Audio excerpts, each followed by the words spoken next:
this thing on?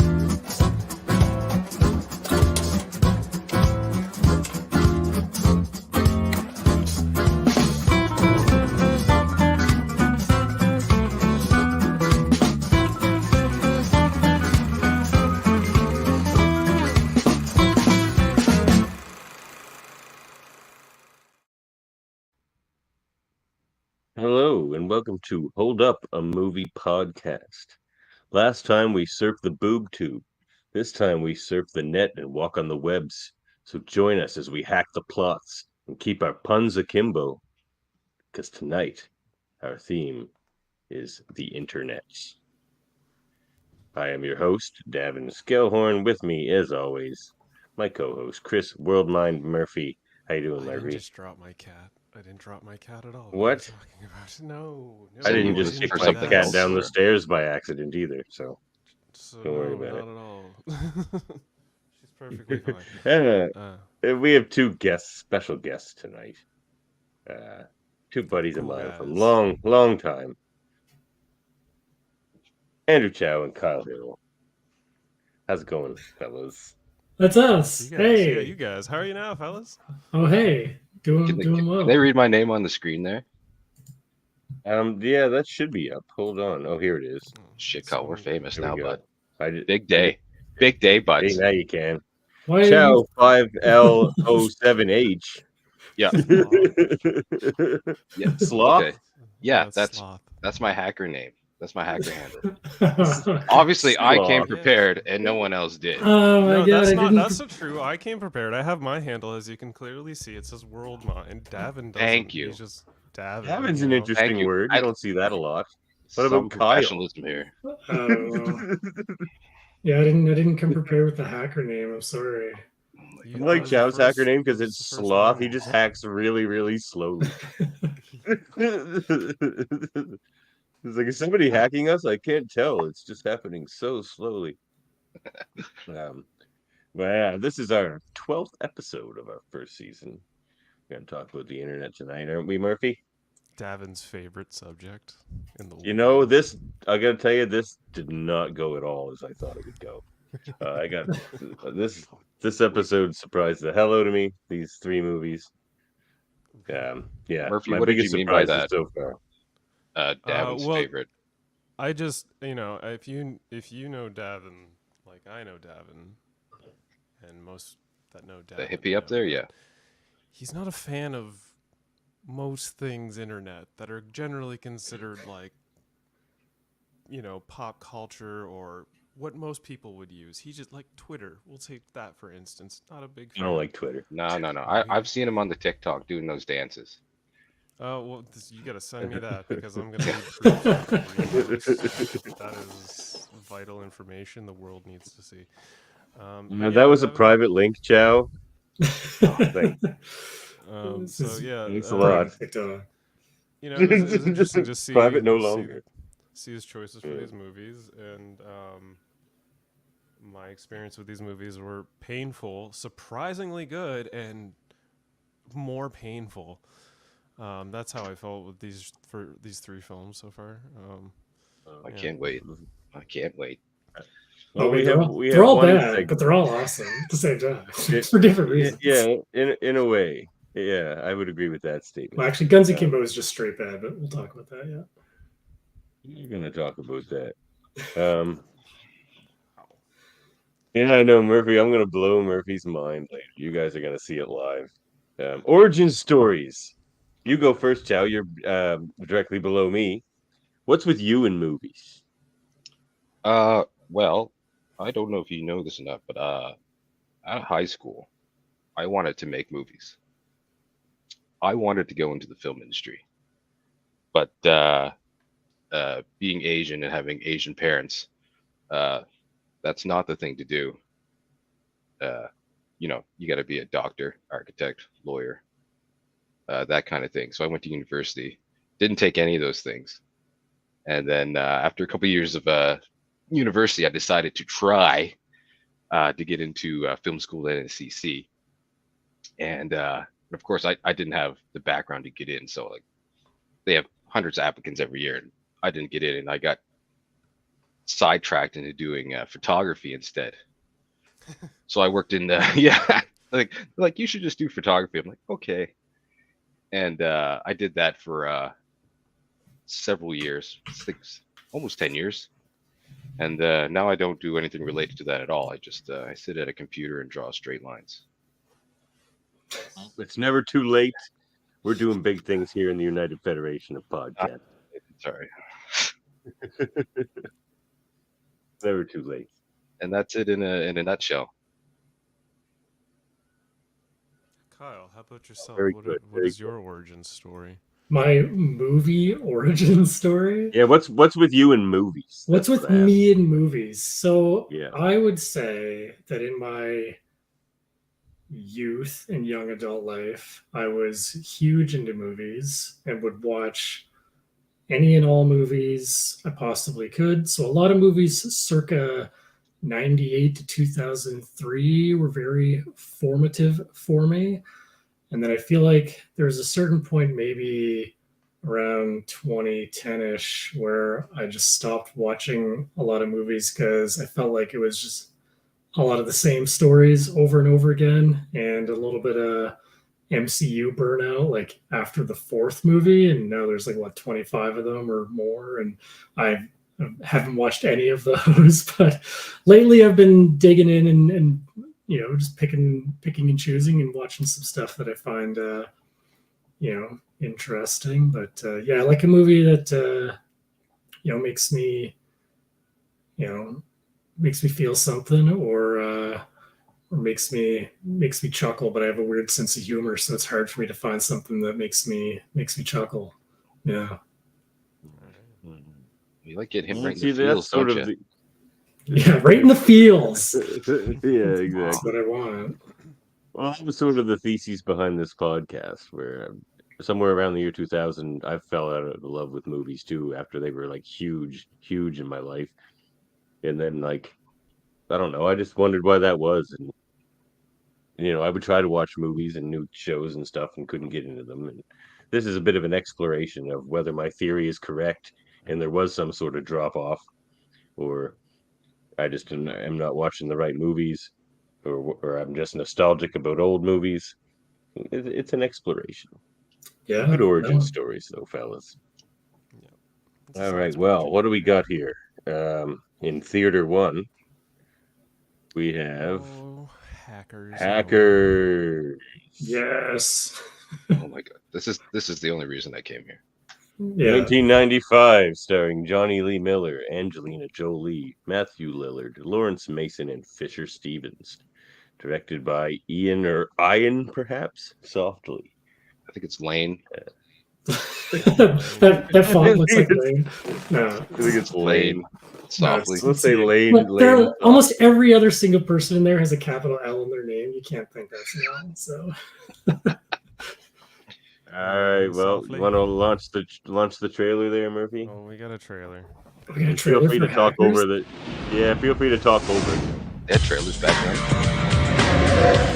Yeah, you also muted me during your little intro there. Beneath the world we know is the world they inhabit. Dave? Yeah, Mom? What are you doing? I'm taking over a TV network. Well, finish up, honey, and get to sleep.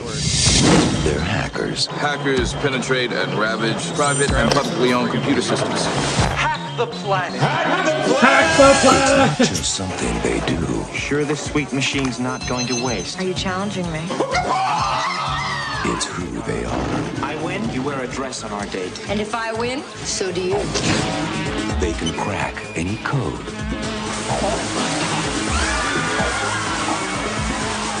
And get inside any system. Hello? Mr. Gill, according to our records, you're dead. No Pierce. What? But this time, Come here, look at this. It's some kind of virus. Unless $5 million is transferred to the following account, That's I will not the voice capsize in the 5 movie. oil tankers. they just hacked the wrong guy. Game's over. Best Whoever intro wrote this ever, needs by the somebody way. to take the Rolling fall. He's skateboard about to with commit the lights. perfect computer crime. You've created a virus that's going to cause a worldwide disaster. And they're about to take the blame. A hacker planted the virus. But it's the perfect cover. We're being framed. Can we be allies? I don't play well with others. Oh, wow, we are fried. Okay, let's nail it.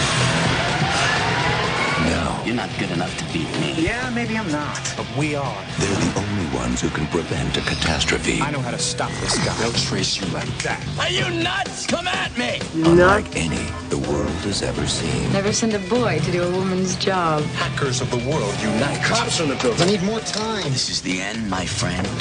United Artists welcomes you to the new world.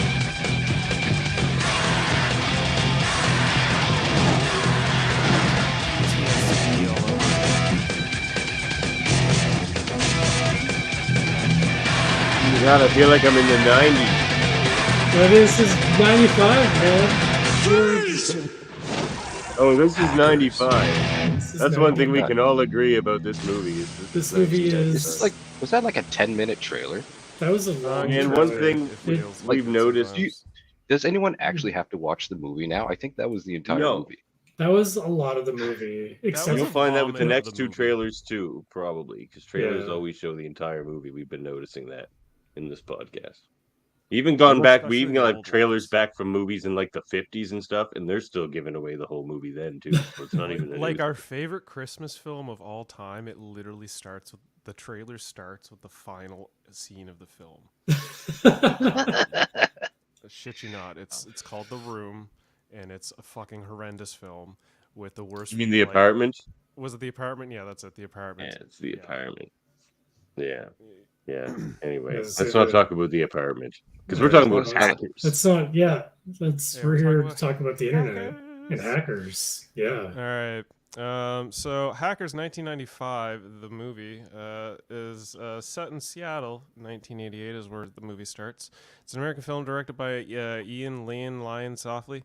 The film's plot follows a group of high school hackers and their involvement in a corporate extortion conspiracy. The main character, Dade Zero Cool Murphy, played by Johnny Lee Miller, is arrested at the age of relation. 11. No relation. Thank fuck. Is arrested at the age of 11 for hacking into 1,507 systems in one day, causing a single day 7-point drop in the New York Stock Exchange. He's then prohibited from touching any device that could connect to the internet until his 18th birthday. So upon turning 18, he decides, well, I guess he doesn't quite decide. He's living with his mother, to say the least.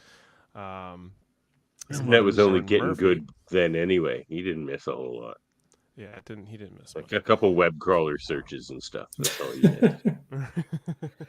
Yeah. So yeah, we get to hackers. He's his mother's Lauren Murphy, played by Alberta Watson. He calls a local television station and hacks into their computer network, changing the current TV program to an episode of The Outer Limits.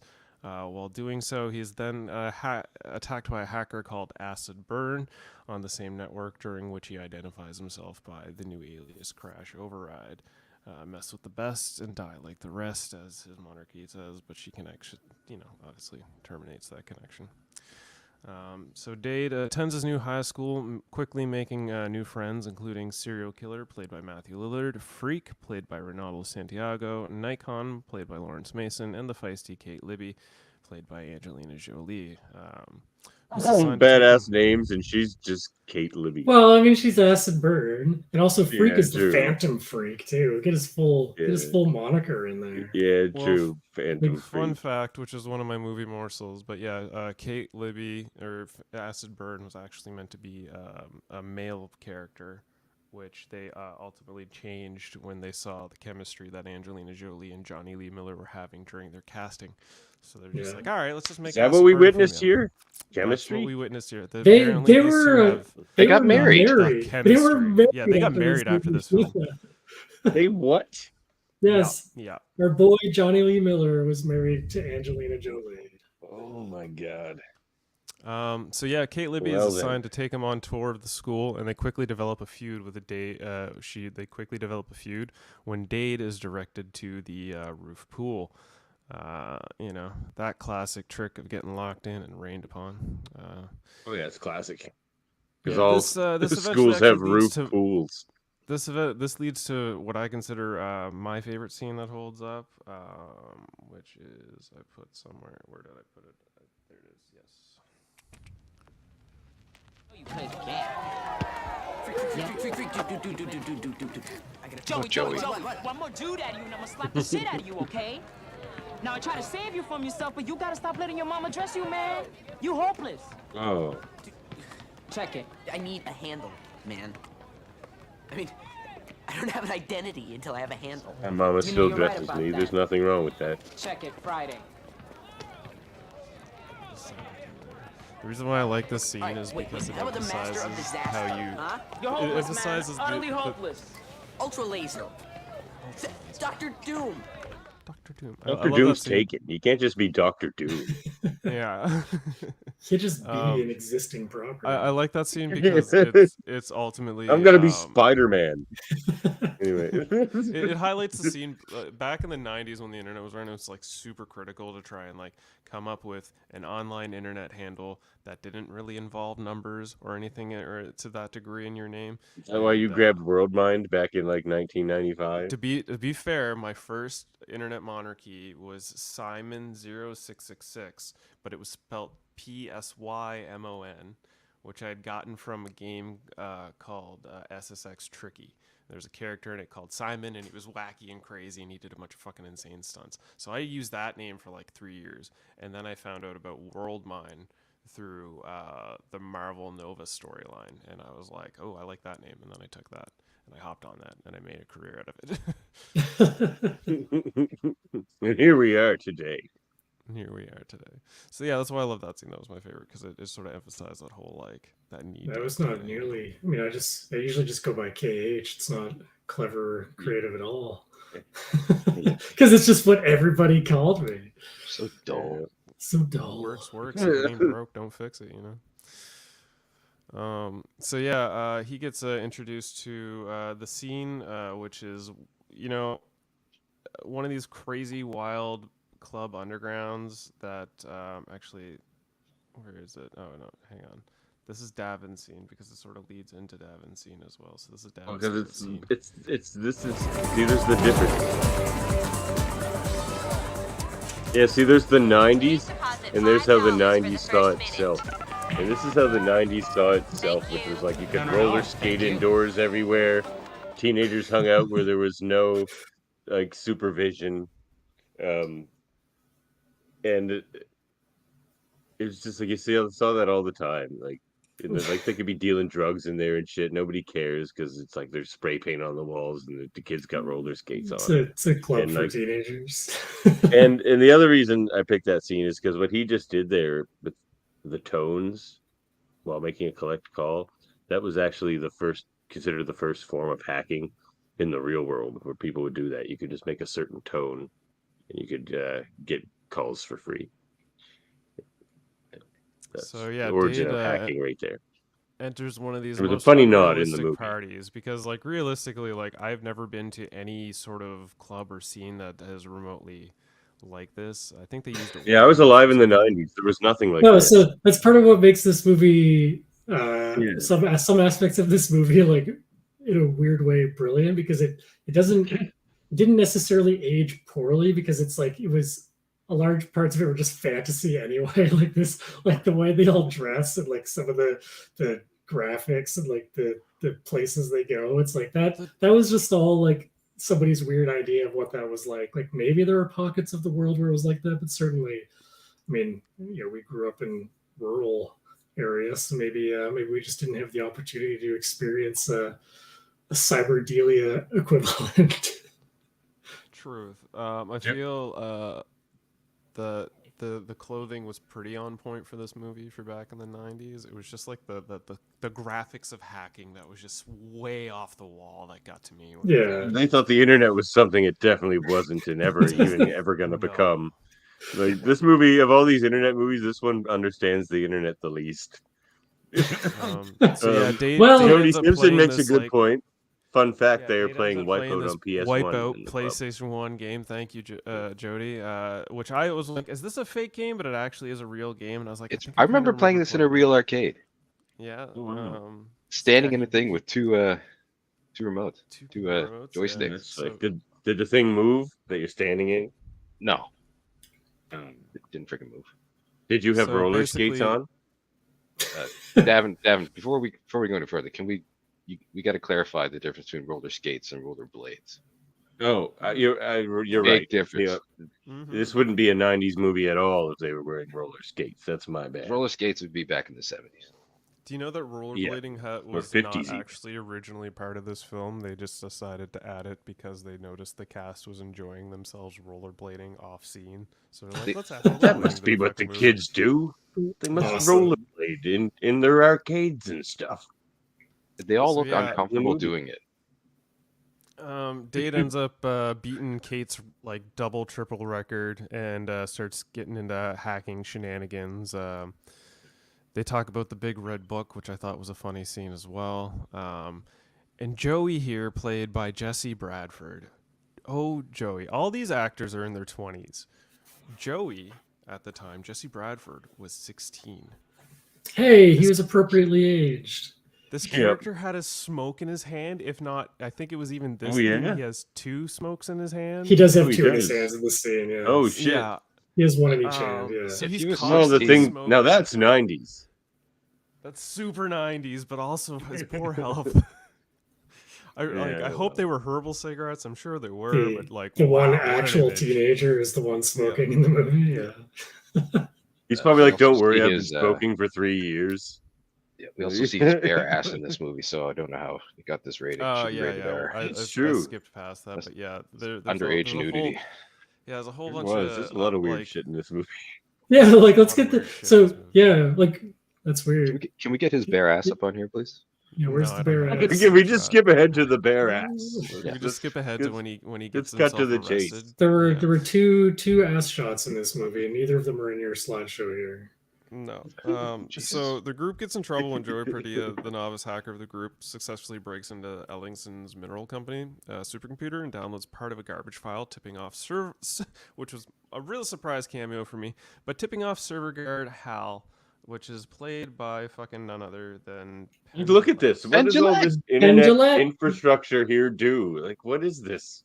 Yeah, no, this like this is all practical effects too, because they wanted to make it, I guess, more dynamic and interesting. But yeah, Penn Jillette, of all places, comes out of nowhere. Yeah, really. He's named Hal. He's a server guard, and he contacts our main antagonist, portrayed by none other than the one and only Fisher Stevens. Oh, I just skipped a bunch of shirts. There he is. Fisher Stevens. Yeah, so he plays the character of the Plague.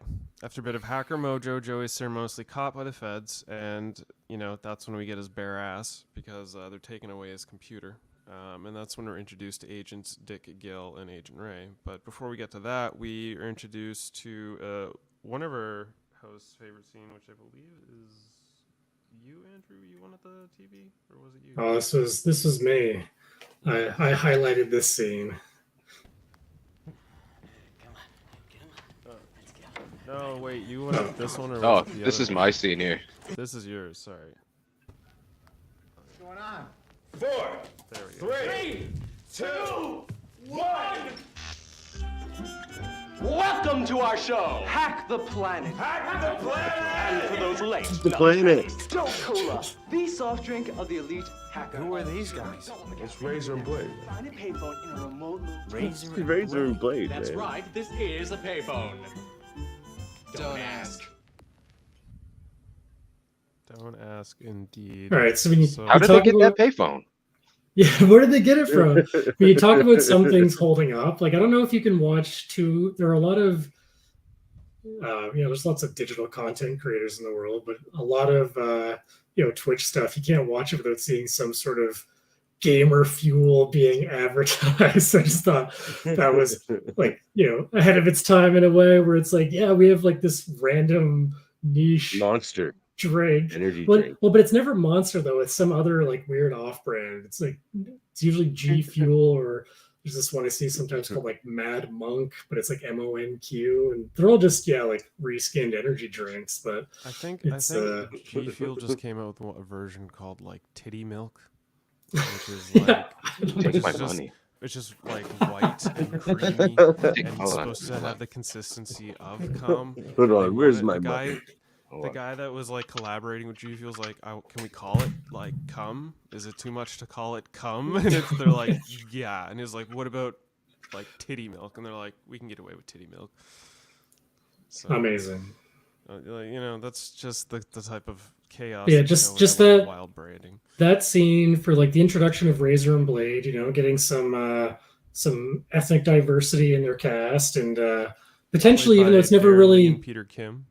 Yeah, even though it's not really ever stated outright, but potentially some LGBTQ there.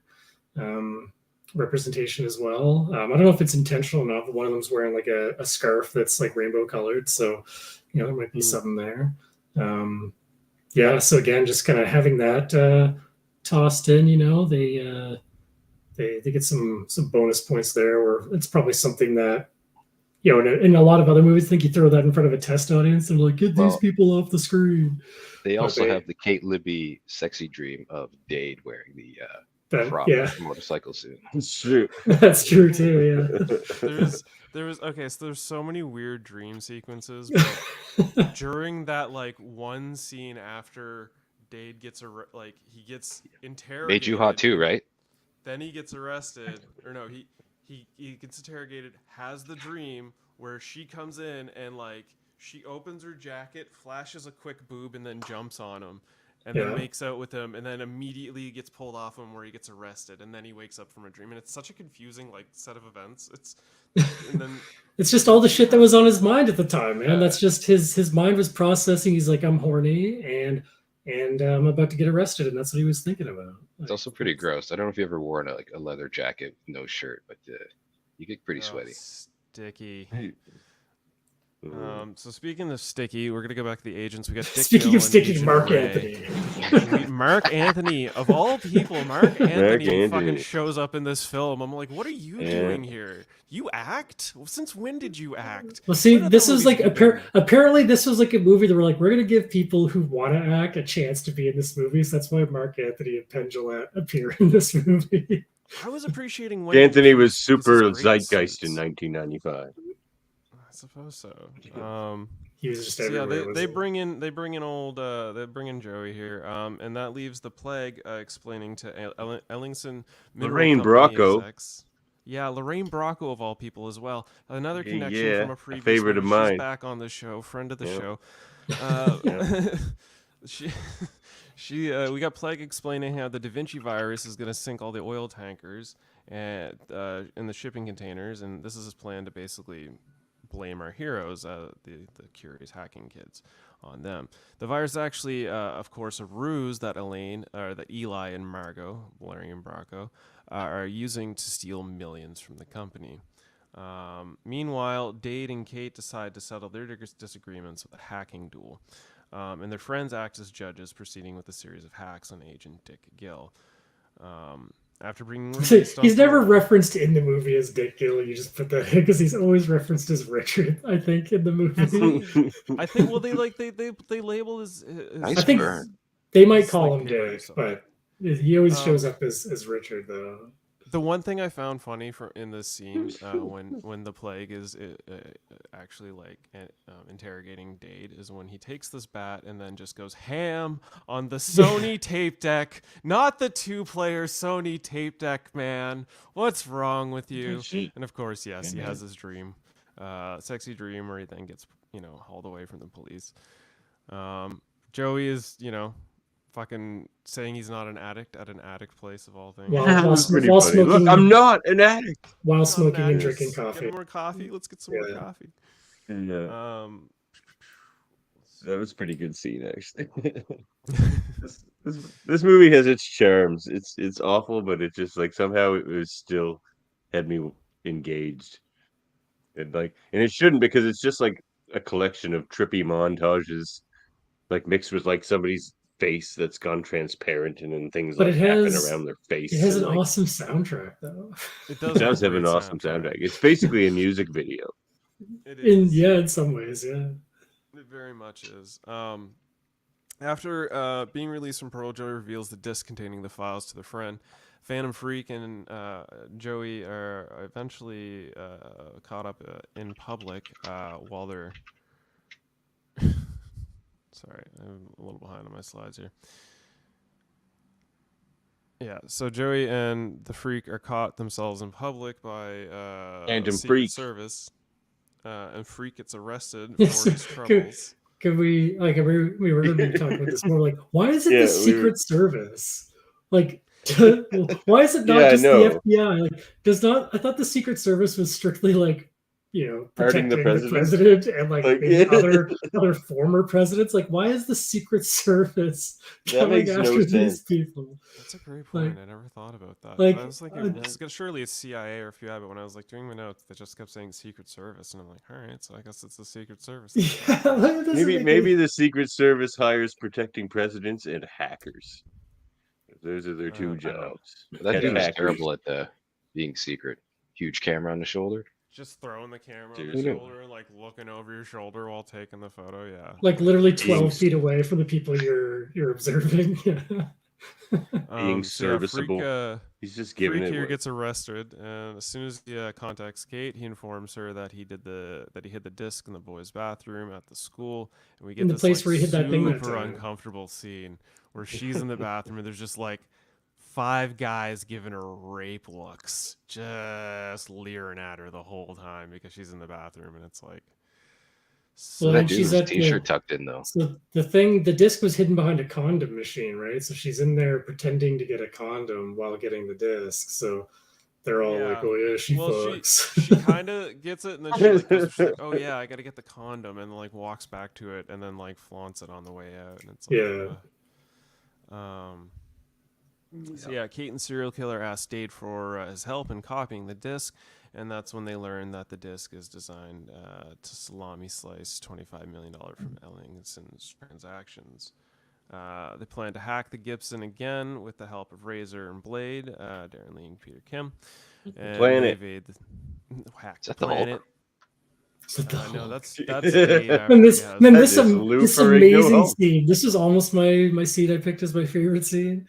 Oh, just really? Well, I mean, it's so like it feels like I said, Davan mentions there's parts of the movie where like it just feels like some fever dream music video thing. Like if someone was like, "Oh man, I really like noir movies. Let's put in this like noir like exchange of information." Like he rolls up on the holding on. I'm watching this and like he can't ride his skateboard through here, like remembering it. And it's like, oh no, he's holding on to the outside of the car on the sidewalk when he grabs the friggin' disc. Like it's the stupid, and like the music is different than the music anywhere else in the movie. Like it's just it's so out of place compared to the rest of the movie. It's the lighting hilarious. in this film is the wildest lighting I've seen. Like bathrooms have spotlights on like certain characters while things are dark. Like hallways have like 7 different light sources, but none of them are uniform. They're all like generally spotlit areas, and it's so weird. It was the weirdest like uneven lighting I've seen in a film in a long time.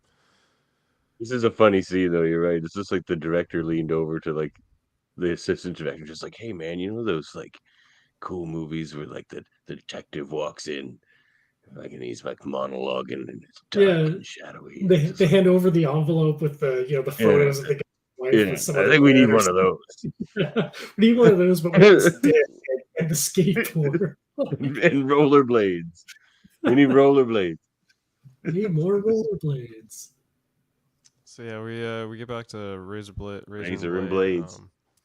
So they want to evade the Secret Service. They decide to converge on Central Station, where they're going to use payphones, the original VPNs, to begin their assault on the Gibson. The original VPN. And that's when Razor and Blade are like, let's send out a mass hashtag. We'll bring up a tweet, bring the world together, get a hashtag going, hack the planet, and we'll help distract everybody for you.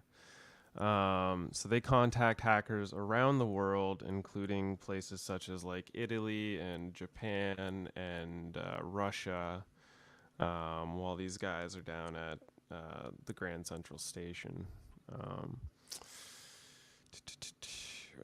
Sorry, I'm losing my track here. Yeah. who lend their support with virus extracting plague long enough for Dade to download the incriminating file to floppy disk. Shortly after crashing the Gibson, Dade and his friends are arrested, but they manage to toss the disk in a trash can before they are taken away, which is retrieved by a serial killer. As they're being interrogated, can we wait? Sorry, I'm just gonna back. This scene with the fucking floating phone booths when they're all yeah, where they're like all, they're rotating around while they're in the phone booths. Yeah. It's so like, what the fuck is happening? What is this? Because you needed to That's see. what I mean about music video. Everything's Yeah, done like cinema. you would in a music video. You needed to see every angle of their face to understand how serious they were taking this hacking endeavor. Like you couldn't capture that from one angle. You had to see it from every angle. One small detail though, if you notice, if you pay attention to the clocks to when they're hacking, and sometimes they'll like cut back to a scene where you see the clock and like hours have passed. So at least they're like somewhat consistent in like the passage of time that it takes to fucking sit there and hack. You know, I noticed it. Yeah, in like I think it's the first scene when he's hacking into the TV.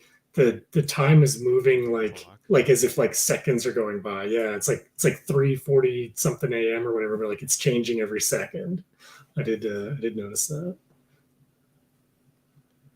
Yeah, this movie was so speculative on what it thought the internet was going to be, and it was just like, I don't know, somebody was really, really into the internet. Well, but like the thing, at least for hacking, the thing for hacking that they got the most right was in that opening scene when he just calls the guy and pretends to be like some guy in accounting and gets the information. Like most of hacking is just social engineering anyway. So when he does that, it's like, yeah, that's just basically like sending a fake email and someone clicking on a link. That's all that was. It was accurate for all of 3 minutes, and then everything else became like yeah. Let's see, Matthew Lillard I just found annoying in this movie. What? I know there was a time in the 90s when Matthew Lillard talking like this, man, was like considered like entertaining, but it doesn't work for me. No, he has so many great quotes in this movie. Yeah, he has like so many great quotes. Watching this movie again, I hadn't watched it for a few years. There are so many things that it's like I say some of these lines in this movie. Like what are some of your hackerisms? Some of my hackerisms, like, whoa, this isn't woodshop. And even though saying like, are we fashionably late isn't necessarily like unique to this movie, but the way the Razor and Blade say it, I realize that I always say it like with that intonation, like when they call them when they're in the phone booth, it's like, are we fashionably late? Like that's how I always say that. It's the way that they say it. I'm like, ah, shit, this movie impacted me way too much. Watching Matthew Lillard just made me want to watch SLC Punk. It's a favorite scene. SLC I think I might Punk. have gone past it real quick, but yeah, this is. Yeah, I didn't watch Chow's scene.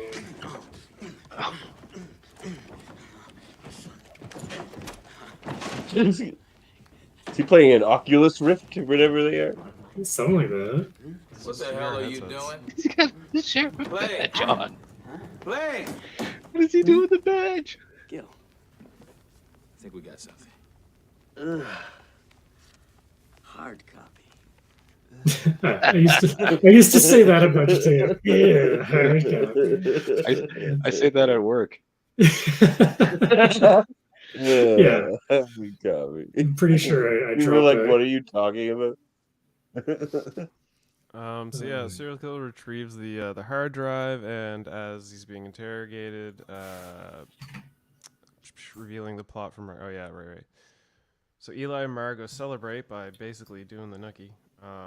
And while these two are being interrogated, actually the whole crew is being interrogated at this point, serial killer, with the help of Razor and Blade, hacks the world and gets a TV every single Planet. Just hacking the planet, where he gets to basically reveal the plot of the movie and Margot's complicity in the big money scheme, which Lorraine Bronco loses her shit once she hears her name.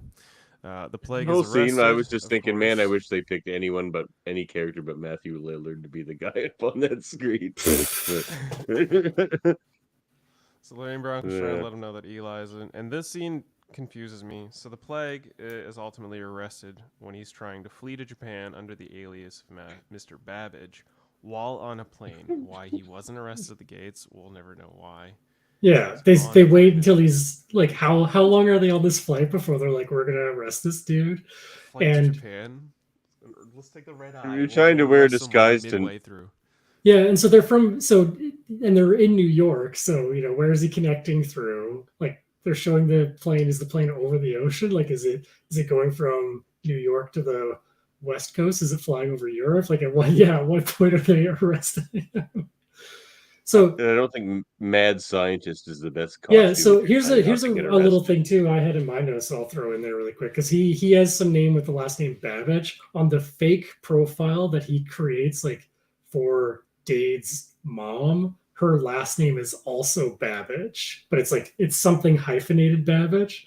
So I'm like, what's this guy's obsession with the name Babbage? I think Babbage was like a real life hacker back in the day. In my notes, so I think it's a callback to that. Or some sort of father of computer science. Yeah. So was the Gibson, right? There was some guy with the name Gibson, and that's why I think that's where the computer being called the Gibson. That was a nod to some pioneer of programming, whose name Gibson. His name I can't remember. His name was Gibson.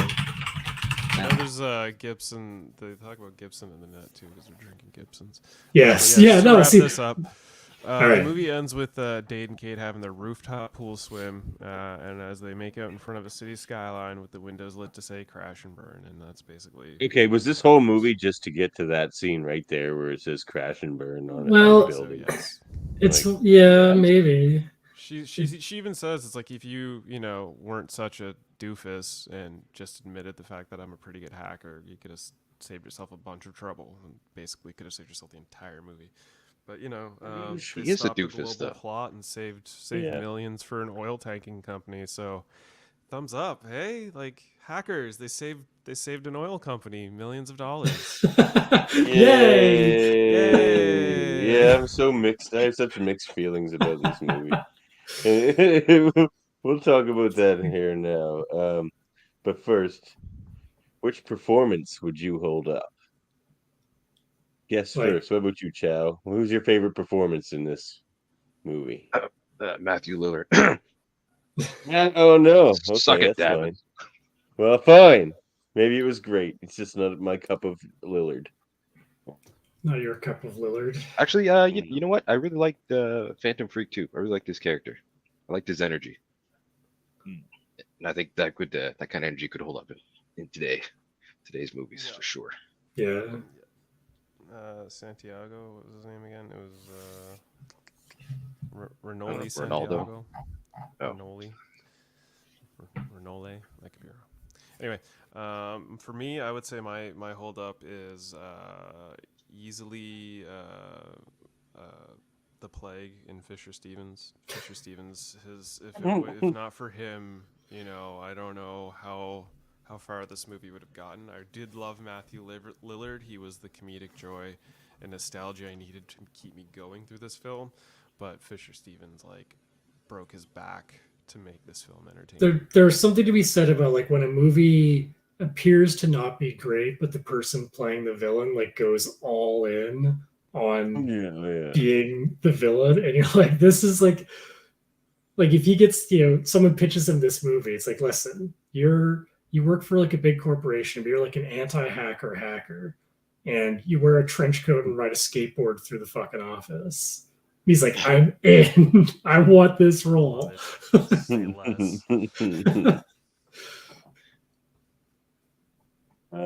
Did you pick a performance there, KH? Yeah, I don't know. If I had to pick an individual performance from it, I'd be with Matthew Lillard or Renoli, just because they were just fun characters that you can take their sort of archetype and apply it to anything now, and it would still be entertaining. The things that made those characters, their energy, that would still apply now. I felt like Johnny Lee Miller was really stiff. It's one of these things where as a kid you're younger, you watch that, and then later on you realize oh, he's actually British, and he's doing an accent here, and that probably explains some of the stiffness in his performance at times because he's trying to. I just assumed he was on the spectrum. Well, see, you know what's funny is I was watching it. I'm like, wait, is that what he's going for? Like, is that insensitive to think that? Like, there's the one scene like when he's talking to the plague and he's like, I don't play well with others, and he's like, and then he does the thing where he goes, nah. It's like that scene was like bad, but then also it's like, shit, is he just playing that like next level good? And I don't know. I think so, because there's like some tick boxes that are checked. Like, okay, he's a genius at 11 years old, right? He's a savant. So, yeah, and then he can't touch a computer for 7 years, and we all know how fast like technology advances. So all of a sudden, he's that good for not having to touch a computer for 7 years. I don't know, maybe. Or his parents. You think he didn't touch a computer for that 7 years? Okay, here's the big thing. Okay, when they bust him, they say he's violating his probation, which is bullshit because he was 18 and his probation was up when he turned 18. So they're like, what probation? He was not violating any probation. I mean, it's the Secret Service. They can do what they want, right? Yeah, or a scare tactic, yeah. Retroactive probation. Yeah. So no, Matthew Lillard and Renoli, I think like you could plug those characters into a movie today and they would still work, I think. All right, I'm gonna pick Lord Nikon, played by Lawrence Mason, just because he is my favorite line. He's just like, "You're zero cool. Thought you were black, man." So, all right, no, but here's the problem with that. He says he has a photographic memory, right? In that opening scene, so an 11-year-old is being taken out of the courthouse, and there's like 1 million cameras. And Lord Nikon, the guy with photographic memory, remembers the issue of the newspaper, but there isn't a photo of the kid in this news article. They took they took so many pictures of him. I think there's probably like you're the real Lord Nikon, KH. Post photos of underage criminals, basically.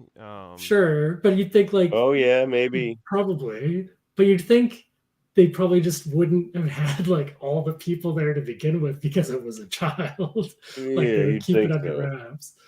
But I mean, it was big story, I guess. And how old? Here's a question for you, Davan. How old do you think Lord Nikon's character is in this movie?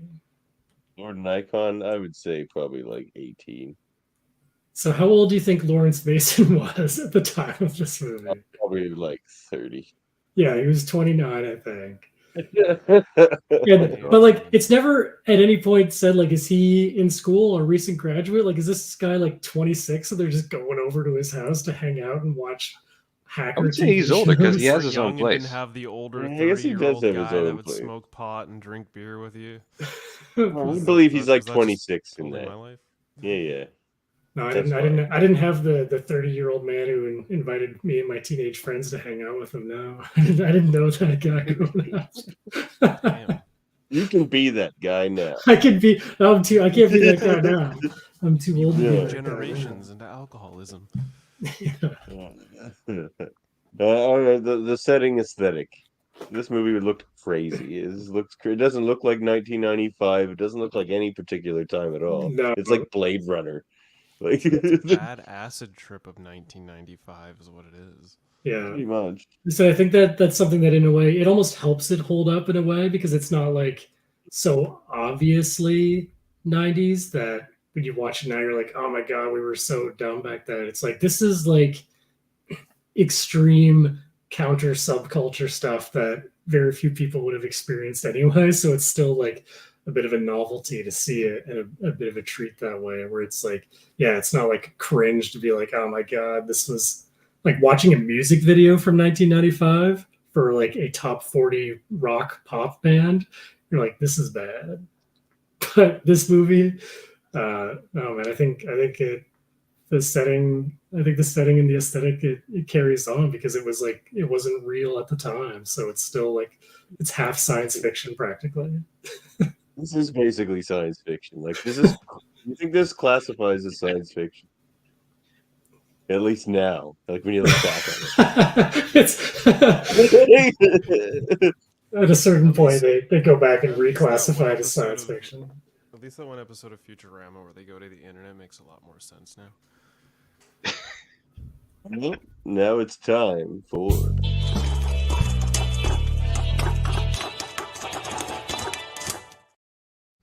So, movie morsels for Hackers of 1995. I spoke about Angelina Jolie being introduced in the film,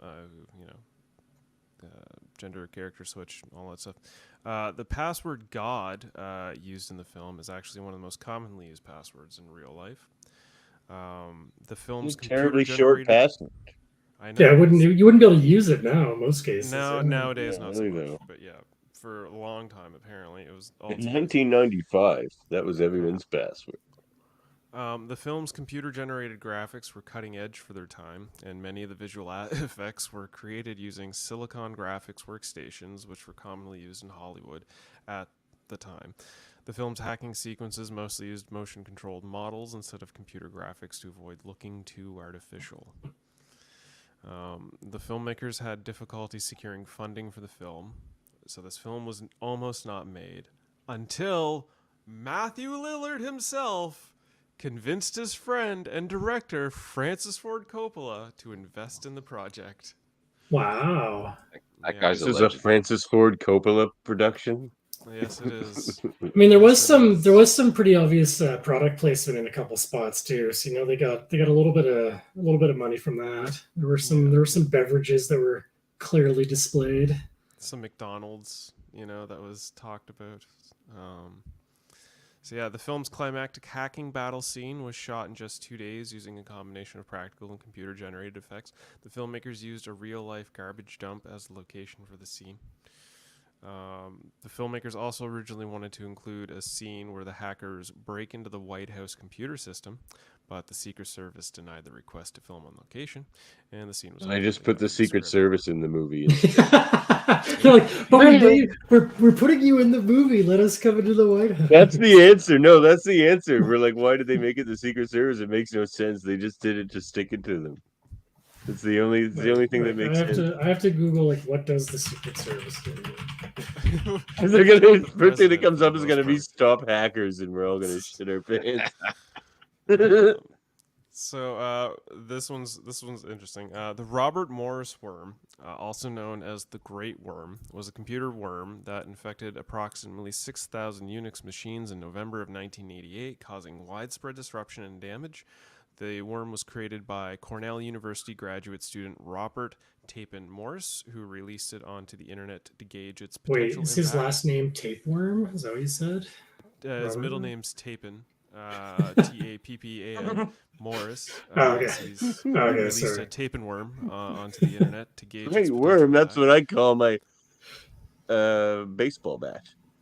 Okay. However, due to a programming error, the worm replicated too quickly and ended up causing a denial of service, a DOS attack, on the machines it infected, causing them to crash or become unresponsive. The incident became one of the first high-profile cyber attacks and led to Morris being the first person to be convicted under the Computer Fraud and Abuse Act, which inspired the film's opening scene. And the final morsel here, the filmmakers hired a group of actual hackers as consultants to make the film's hacking scenes more realistic. I had that in my notes. I said there are hacker consultants in the credits. The film's writer-director... Surprise, motherfucker! That was for you, Irving. Thank you. The film's writer, director, and some cast members attended the New York City 2600 meeting to observe and talk with real-life hackers. So yes, apparently real-life hackers were used in the making of this movie to consult. See, Davan, it is real. The whole thing was real. This is not science fiction. This movie was released on September 15th, 1995. It has a runtime of 107 minutes. It had a budget of $20 million, which is basically the amount of money that was to be stolen in the grifting scheme from the plague. And the box office made a total of $7.5 million. Yeah, this was a bomb. It's not did not do well. Nailed it. Nailed it. I feel like it's maybe... landing. It's maybe garnered a bit of a cult following, but how did they get $20 million to make this movie? Yeah, like I feel like there are people who say hack the planet and don't know that this is like the origin of like where that came from. You know, it has a bit of a cult status in a way. 20 million down the train. And this movie started Matthew Lillard's reputation as a moneymaker, one you can take to the bank. Thanks, Johnny Lee Miller, for wasting 20 million. All right, rewatchability. What about it? Would you rewatch this movie? God, no. Yes. I got out my DVD copy to watch it, so that tells you, I think, that tells you what you need to know. If I was drinking at a cyber bar and maybe it was in the background and I didn't really have to pay attention to it, possibly. Otherwise, I don't think I would sit down and rewatch this. I think for what it has for problems, the pacing is like pretty good. Like the movie skips along pretty quickly. Like it. I'll definitely probably watch it again at some point. I have the DVD. I just don't have a DVD player. I just don't have a DVD player, so I had to put it in the Xbox. Yeah, because I don't have a DVD player. I had to sail the high seas, RMAT. Yeah. Davan, did you say it holds up again? Yeah, I would just like to go back and see its absurdist take on 1995. There you go. Like, it's it just would be so interesting to absurd. reflect on in like 20 years, maybe. Like I said, I don't know why I was enjoying myself. I was sitting there and I'm just like, God, I did not expect it to hold up at all. But let's ask ourselves that right now. Does it hold up? The big question. No. But I still love it. It's like yeah, I can answer this question in a few years when I let my son watch it, and we'll see what he thinks. No, I think like to ask that question, does it hold up? Like, can someone who was born after 1995 and actually like it grew up like with internet, like we were all born, we grew up without the internet. So if someone, much younger than us could watch this movie and enjoy it, then yeah, it holds up. And I can't see that actually happening. No, they would be so confused by things like the payphone and like just like PlayStation 1 games and like tape decks and like rollerblades. What? I know, it's like a music video, and they just be like, "Why would you make a music video like this?" But yeah, no, I don't think it holds up. It's weird. I see why it has a cult following, and that's why I think it has rewatchability, because it's just so weird. You just want to put it in and just take it in for a minute. Yeah, it's definitely it's difficult. Yeah, I agree with the notes. It's like difficult to introduce to like a new audience, but I think there are people who just like if somebody were to put on like a hackers themed event and like come as your favorite character, like I think that would be a thing people would get into. Like it's just, I don't know, it has a lot of character to it, but yeah, certain aspects of it wouldn't pass the test of modern movie watchers, I think. Yeah, I just don't understand. I don't think the story holds up. Just don't understand that. He said it was because the only part I get they just liked rollerblading, and so they put it in the movie. That's it. Yeah, that's true. They're all so bad at rollerblading. Well, none of just them because look. They were having a good rollerblading. time. That was a movie. They were having a good time. Yeah. Just having a good time in the 90s, rollerblading when it was popular. Like I don't know, like if we're talking about hackers for very much longer. Can I tell you my weirdest thing I observed when rewatching this movie? All right, yeah, do it. When Dade and Kate, Crash and Acid agree to their hack battle and they shake on it, they use their left hands. What? Totally unlucky and disrespectful. She holds out her left hand and then the left hand shakes, and it's the nothing about this movie reflects the real world. It's all just a bizarro universe. I took notes, man. I came prepared. I can throw them out while Murphy goes and did you also know the thing. part where the plague rolls in? With movie morsels with KH here. Why does a waiter carry scissors? Do you think waiters normally carry scissors? Because he swipes the guy's. Did he have it in his apron, or did he get it from the counter? I know he walked. He had it like because he walked over to the guy and then he pulled it out of his little apron and then cut his cards. Like, he just carries scissors with him all the time.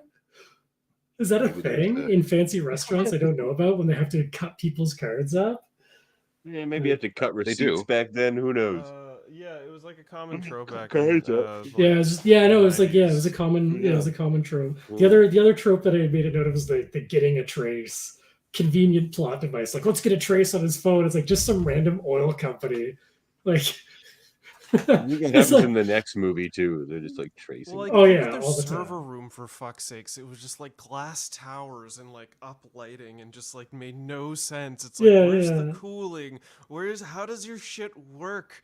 Are you in the fucking the Fortress of Solitude? Is Superman gonna come in and open the door for you guys? Like, yeah.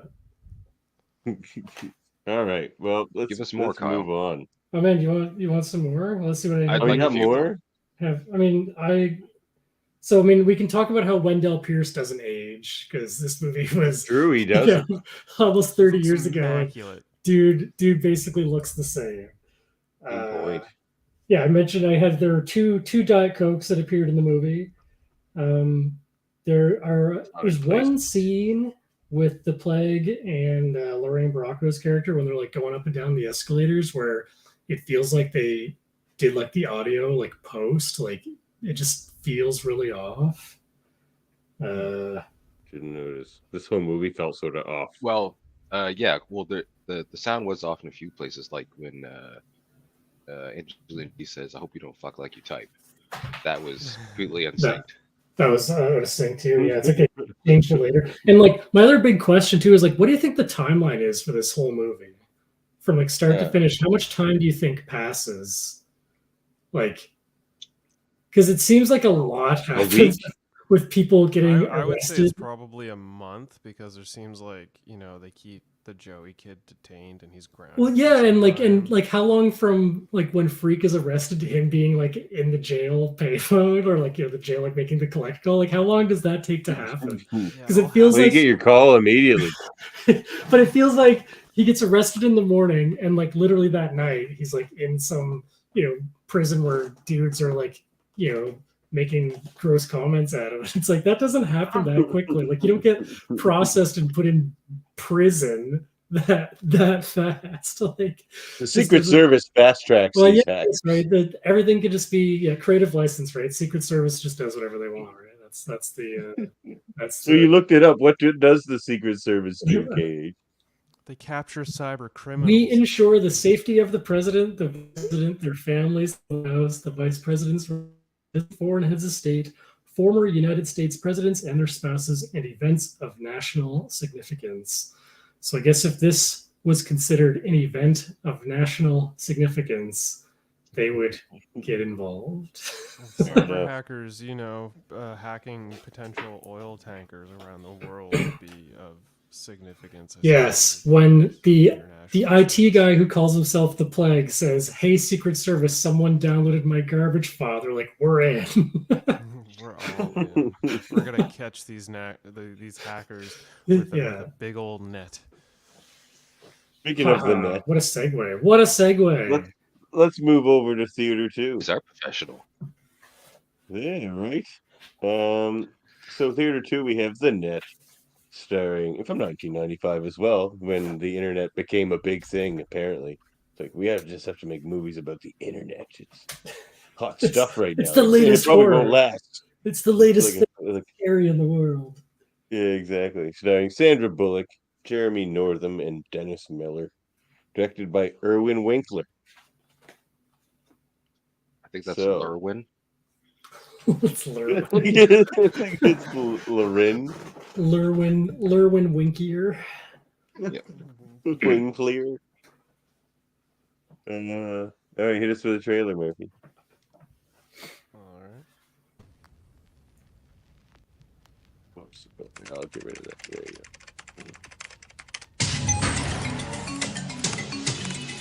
We all live in the age of information. We're sitting on the most We thought they perfect did. beach in the world, and all we can think about is where. Where can I hook up my bottom? Every trace of our existence is computerized. They need a payphone. Funniest Everything thing about about us this is is it came out the encoded same year as somewhere. Hackers. These On two a people No, it is saw the network of internet more accurate in about two hacking ways and differently.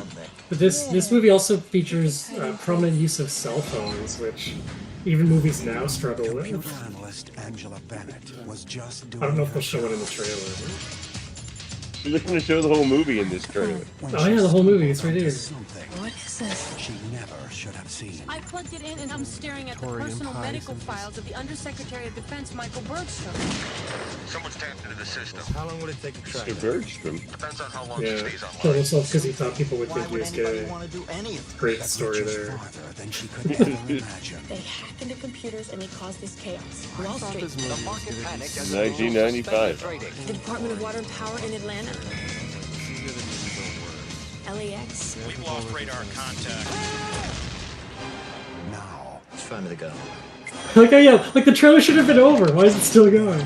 We can make it reality. They got to wrap up the plot. According to the Yeah, Department of they're Motor looking at Vehicles, the you're Mark's roof now. Ruth Marks. They disputed my information and my fingerprints. I don't understand. Why me? My house. infiltrating her life. Get it? There's identity theft. Let's go 2 more Yeah. minutes. The internet is all about identity theft. Yeah, Dennis Miller's character dies. Let's show that in the trailer. Ruth Marks on federal charges. I am Angela Bennett. Just give us the disc and we'll give you your life back. She has the evidence. She's copied the disc. Clever This girl. shit had me on the edge of my They seat. have the Disc. Is this actually a disc-themed episode of your podcast? Yeah, it was the 90s when the world was either saved or destroyed by a floppy disk. By floppy disk. is caught. A 2 megabyte text file would destroy the world. A film by Irwin Winkler. Loren Winkler, I believe. I was wrong. I admit when I'm wrong. Good effort. Good effort. Wow. Wow. So, man. so coming into this, I thought this one was gonna be my favorite movie, and I don't I know gotta how say it was my wasn't your least favorite. movie. It was my How- least So- favorite of all of them. What? I will had say to watch it twice. It was boring me to tears. I had a It was hard time boring. watching this, but I'll tell you why. You know how like sometimes when you're growing up and you own like 6 movies and it's just kind of 6 random movies, and so you watch one of You those had the movies. net? My wife owned the net, and I was watching it, and she was saying every line of dialogue Nice. Oh my while I God. was watching it because she's like, "Kyle, I've watched this movie 200 times." Oh my god! And I'm like writing notes. She's like, "Are you writing this down? Are you writing that down?" I'm like, "Stop it!" Oh my And then god! like half an hour in, I didn't make her be quiet because she wouldn't Just stop invite her quoting onto it the and episode just and saying talk every about single it. thing that was happening. Did she Yes. actually like it, or just like it was because it was one of 6? No, I movies think she it was had just one of growing those things where it's like, yeah, it's like you own 6 movies on VHS, and when you're bored and you don't have cable TV, you're like, well, I'll watch the net again, I guess. Watch Curly Suit with Jim Belushi. Yeah, well, it's like The Ghost in the Darkness. Like I watched that movie so many times, like just because. Oh, I love The Ghost in the Darkness. I'm probably like- going to feature it on this podcast. With them. Oh, there you go. Yeah. Right, the net. So pipe up with any of your written down morsels Oh, too, dude, KH. I got 4 pages of notes on the net. We can. Oh my god! Well, Should I just interject as they come up? yeah, exactly. Alright. That's the best way. Kyle. Yeah, crispy crumblies with Kyle. Crumblies with Yeah, Kyle. okay, just my general thoughts on this film. I was gonna go. I was like, this is gonna be boring. And after watching Hackers, I was like, oh, this is refreshing. It's actually like legitimate, like what hacking is. And I found it interesting how she was like doing like the home delivery with FedEx, booking her flight, basically all the things that we pretty much take for granted nowadays. Yeah. She was like cutting edge and doing it with her and Cyber Bob and them on her like home computer. And I quickly like fell into like, oh, this is actually a really entertaining thriller of a movie, and I was fucking on the edge of my seat the whole time, and I enjoyed it thoroughly. So yeah, That's what continues on this podcast. Every movie hits me and Murphy completely different. Yeah. I'm very surprised you didn't like this movie. The Net. No, man, I found it boring. It's it's very like kind of formulaic. Well, yeah, I was gonna say if you take out the internet and replace it with literally anything else, it's like anything. It's just it's like it's not. Just feels like one of those novels you'd get to get through a plane ride or something. It's done well, man. Just it's the a plain shock movie. of her like having to like discover her home was gone and shit. Like she plays it well. It's not. She doesn't play. I love corny Sandra in Bullock any too, and this movie just did not do it for me. Gotta say. All right, so The Net is a 1995 cyber. Oh, hold on. One thing I want to say. He's got a cell phone. He's got a cell phone. One thing I found interesting between this and Hackers, how they came out the same year, because Hackers is a movie about individuals taking down larger entities, governments, corporations, using hacking, whereas this movie is the opposite. It's about governments and organizations taking down individuals. So I find it fascinating they came out the same year. But And these why was this movie? That's what I can't remember. Why? Well, what is this? I did never figure that out. So The Net is a 1995 cyber thriller film directed by Irwin Winkler in Washington, D.C. It is the location. It starts with U.S. Washington. Sorry, all right. We're in Washington, D.C., the United States of America, under Secretary of Defense Michael Bergstrom, who we're introduced to, played by Ken Howard. This scene is the cold open of the film, and quickly, well, I guess we're just gonna get into it because apparently this is Andrew and Kyle's scene that holds up the most. Fine. Scene, and then it just gets boring, and they fall asleep. Bit of a nightmare day. Oh, you know what? I might have said opening scene, but I didn't mean this scene. You bet. Oh. Did you mean this scene, Chow? Yeah, I meant this scene because it sets the tone for the whole movie. It does. Imagine your last meal being a pear. Yeah, no, it's like he eats a pear. I love pears. Of a snub-nosed. That's probably why he killed himself. This pears is terrible. Like, you know what? Nothing. I'm gonna this is mealy pear. I'm gonna decide the rest of my life based on this one pear. Buying pears at you know what? I've had some bad pears that have made me want to end myself. Do you you guys like a soft pear or do you like a firm pear? I prefer soft, sort of in between. Soft, of course. Just almost firm pear doesn't even taste like anything. Hard pear make your gums bleed. I like a medium. I like a medium once pear. you insert the razor blades. I like a medium pear that doesn't. I don't want my hands to get wet when I'm eating my pear. You know what I mean? If it's too soft, wet hands, no good. What? You just gotta make that slurpy noise. I know you No, like making can't that do it. Can't do it. Can't eat it. Can't eat a slurpy pear. Can't do it. So yeah, Michael Bergstrom commits suicide after being informed that he has tested positive for the old HIV. This film stars Sandra Bullock as Angela Bennett, a computer systems analyst who lives a solitary life in Venice, Los Angeles. Angela works for Cathedral Software, a company based in San Francisco, and telecommunicates to work. So can I? This is actually my favorite scene, and I'll tell you why. Okay. Because I think the guy on the phone says her name about 7 times, and then every sentence he's like, "That's not how it works, Angela." He's like, "Let me tell you something, Angela." And then she orders the pizza, and it's like Angela Bennett, and she's booking her flights, Angela Bennett, and on her fridge with little magnets, she has spelled out Angela. It literally takes like the width of the fridge is ANG, and then the next line is ELA. On her fridge with magnets, because the movie wants you to know her name is Angela. Mm-hmm. It's really important. Like they had to add all that. They had to add all that in because people watched this movie and thought her name was Ruth. They're like, no, we want to make sure you know her name is Angela. And I just thought it was the most ridiculous thing ever because I'm like, how many times do they have to say her name in this opening scene? For every time they say Angela Bennett in the opening scene, yeah, just get hammered in the first 6 minutes of this movie. So Angela, she's her only real life interactions. Wait, what was her name again? Angela Bennett. Her only real life interactions are with the FedEx delivery driver and her mother, who is not Angela Bennett, but her mother, Aunt Bennett. I don't think they actually said her name.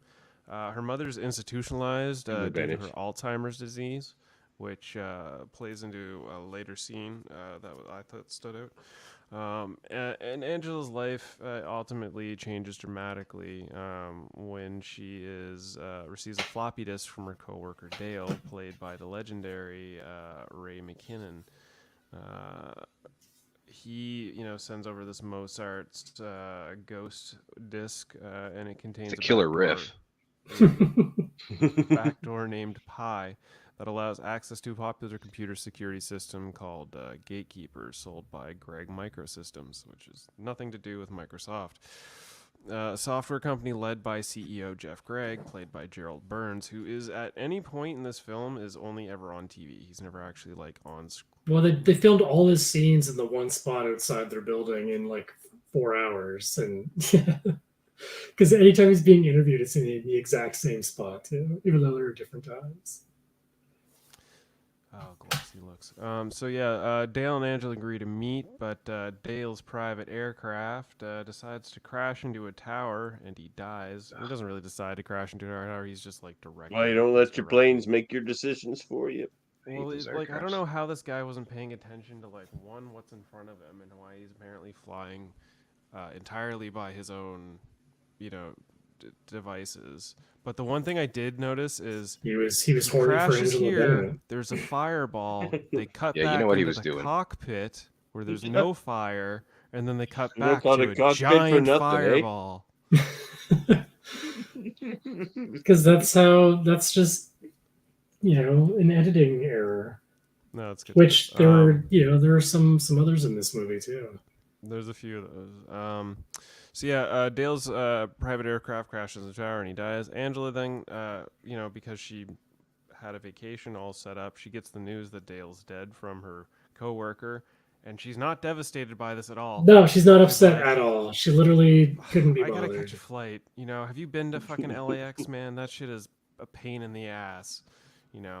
She gets there and all of her flights are delayed or canceled or fucking hijacked. I saw that too. There's two of them that are hijacked. There's two that are hijacked. Yeah. That's I like crazy. how one and two of them say missing. Yeah, I can't believe that's a real label. Hijack. I feel like that's like a little thing. Hey, Does what any person who's getting a flight that knows their flights are hijacked or canceled or whatever, just hang out in the More than food court 50% of the planes on the board are missing or hijacked. Well, just leaving that airport. Just that one little they highlighted there. I'm sure the rest of them are fine. Yeah, the rest are fine. So we get a little foreshadowing of our main villain, Jack Devlin. That is quite the neck. Angela heads on to her vacation to Cozumel, Mexico. She's reading a book here, Love in the Time of Cholera. I had a super crush on Sandra Bullock for my entire life, and I still didn't like this movie. Wow, I don't get it. This is such a good movie. She's looking fine as all hell on this beach scene. I'm just gonna let this thumbnail refresh, so if anybody catches the live stream, they might have a reason to clickbait. Okay, we're good. Where she meets a charming Englishman named Jack Devlin, played by Jeremy Nordham. This is his American debut for films. He decides, let me seduce you by taking you on my company boat, which is like half a yacht, practically. Yeah, so he orders the Gibson too. So there's the Gibson connection between the net and hackers. Yeah. Yes, that's right. I almost forgot he did order the Gibson. But yeah, they're having a nice, lovely dinner and stuff. And while they're walking the beach, Angela is mugged, which Devlin chases after because he paid that local mugger to get the magical green floppy disk that could end the world or save the world. He then, once he gets the floppy disk, the mugger's like, kind of like the internet. I get the mucho dinero now, and he gets mucho boleto to the chest. He didn't deserve that. He didn't deserve that. No, he was just a simple guy trying to do a job, probably feed his family, and now he's eating sand. Devlin cuts his hand, make it look like he got mugged. Takes her back to the boat, and is this? No, you changed your scene, Davan. You were gonna pick this. Yeah, scene. I changed my scene. Now keep going. Yeah. where basically she finds the gun. This was the one he chose. Well, I was just gonna highlight the scene because that's when the movie like starts basically, and I was already bored with this movie, and like now it starts, and like, but I do find like those scenes are kind of sort of engaging in a movie, like that scene where like some two characters who've been spending time together, one realizes the betrayal of the other before that character makes their betrayal noticed. So. Well, But Devlin's, still. loading up the silence pistol. He's ready to put one into Angela, and she's ready to get one put in her. So she, kisses Devlin, and he puts one in her. There's a part a little bit before that where she says to him, "Nice hardware," and I wrote that down. I put hardware in quotes. I'm like, was that intentional? Because she was like nice software. Yeah, she says nice. So yeah, nice. he still goes to follow through on killing her, but she decides to put on his coat where she finds the pistol that she just lets him grab. Well, it's because she already took she previously alluded to her Colorado upbringing and being around guns, right? She's like she's like Lauren Boebert from 1995. Maybe Lauren Bennett. Maybe family lineage. But yeah, no, he takes the gun and immediately points it at her, pulls the trigger, and there's nothing. She's like, "Oh, are you looking for this clip?" Which is a mag, lady. That is a mag, not a clip. I'll have you know. She tosses that in the ocean and proceeds to burn him with a cigarette and whack him with a fucking champagne bottle, knocked out and escape on the boat. As she's trying to escape on the dinghy boat, she basically crashes into some rocks and passes like 30 feet away from the boat. Let's just like sees the rocks, is like, you know what? I should turn. No, I'm just gonna gun it. No. This is gonna be good time. Wham! Just straight into the rocks. Collides with those rocks, goes flying, as you can see her in the center screen here. I never understand how people like survive that kind of thing. Like if you get knocked out in the water, you're basically drowning. Oh, it's bullshit.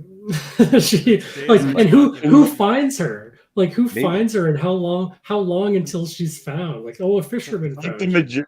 It's like the Majestic, which we also featured on this podcast. It's just when you get knocked out in water, somebody finds you on a beach later. That's a guarantee. Yep. Somebody will find you on a beach. Like when you're knocked out, do you not need to breathe? Is that something I don't know about being knocked out? No, you don't need to breathe because when that person finds you on the beach, with your mouth closed, you're good in the water. There's always still the water in your lungs, so that when they find you and go, "Hey there," and sit you up, you can cough out water. If you get knocked out and you're face up with your mouth closed in the water, you're perfectly fine. This is science. This is science. Speaking of science, this doctor's smoking a cigarette in this Mexican hospital that she Mexico, you can do what discovers you want. she's been in for 3 days.